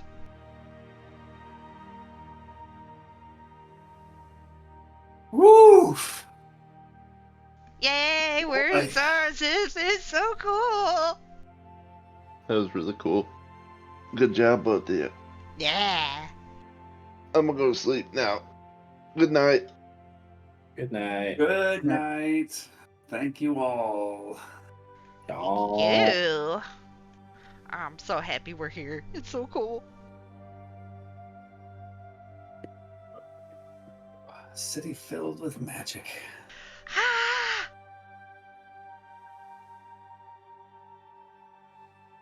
Good yes anding, everybody. I enjoyed it. I think at this point I'm just more mentally prepared to just and. It's just when I'm not prepared. I'm like with the what was it, the fall of whoever the fuck. Who was it? I already forgot. Yeah, that thing you had to make up last session. I know. It's Eric's demise. Eric's There it demise, is. yeah.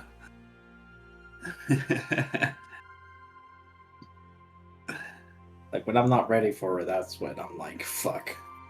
Yeah, it is so hard to play Alani because I, the player, want to go, what's that? What's that? What's that? Everything. Let's talk to it. Let's talk to everything. Let's go investigate everything. But Alani is so timid right now and is not talking and is not doing any of that.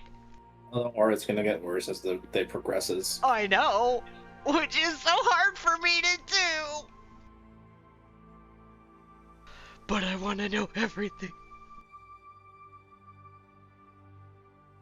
I think I'm doing okay. So many shops. So many shops. Whoa, yeah, so many shops with all this places. money we have. Because Yeah, I we was thinking definitely about that. I'm like, this don't is do Joseph anything Kitchell, for man. money. Everything's gonna be like 3, 5, 8, 10, 15, 20,000 gold. We have none. Man, there's so much I want to know about this fucking city. I really had to restrain myself. I really did. It's fine. Start asking them, and if we already know the answer, we'll tell you wait. If we don't, we'll tell you wait, but then come up with an answer. That's right.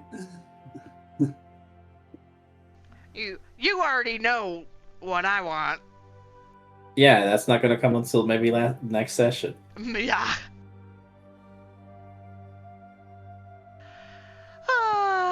Okay, I'm gonna head out too. See you All guys. right. See ya.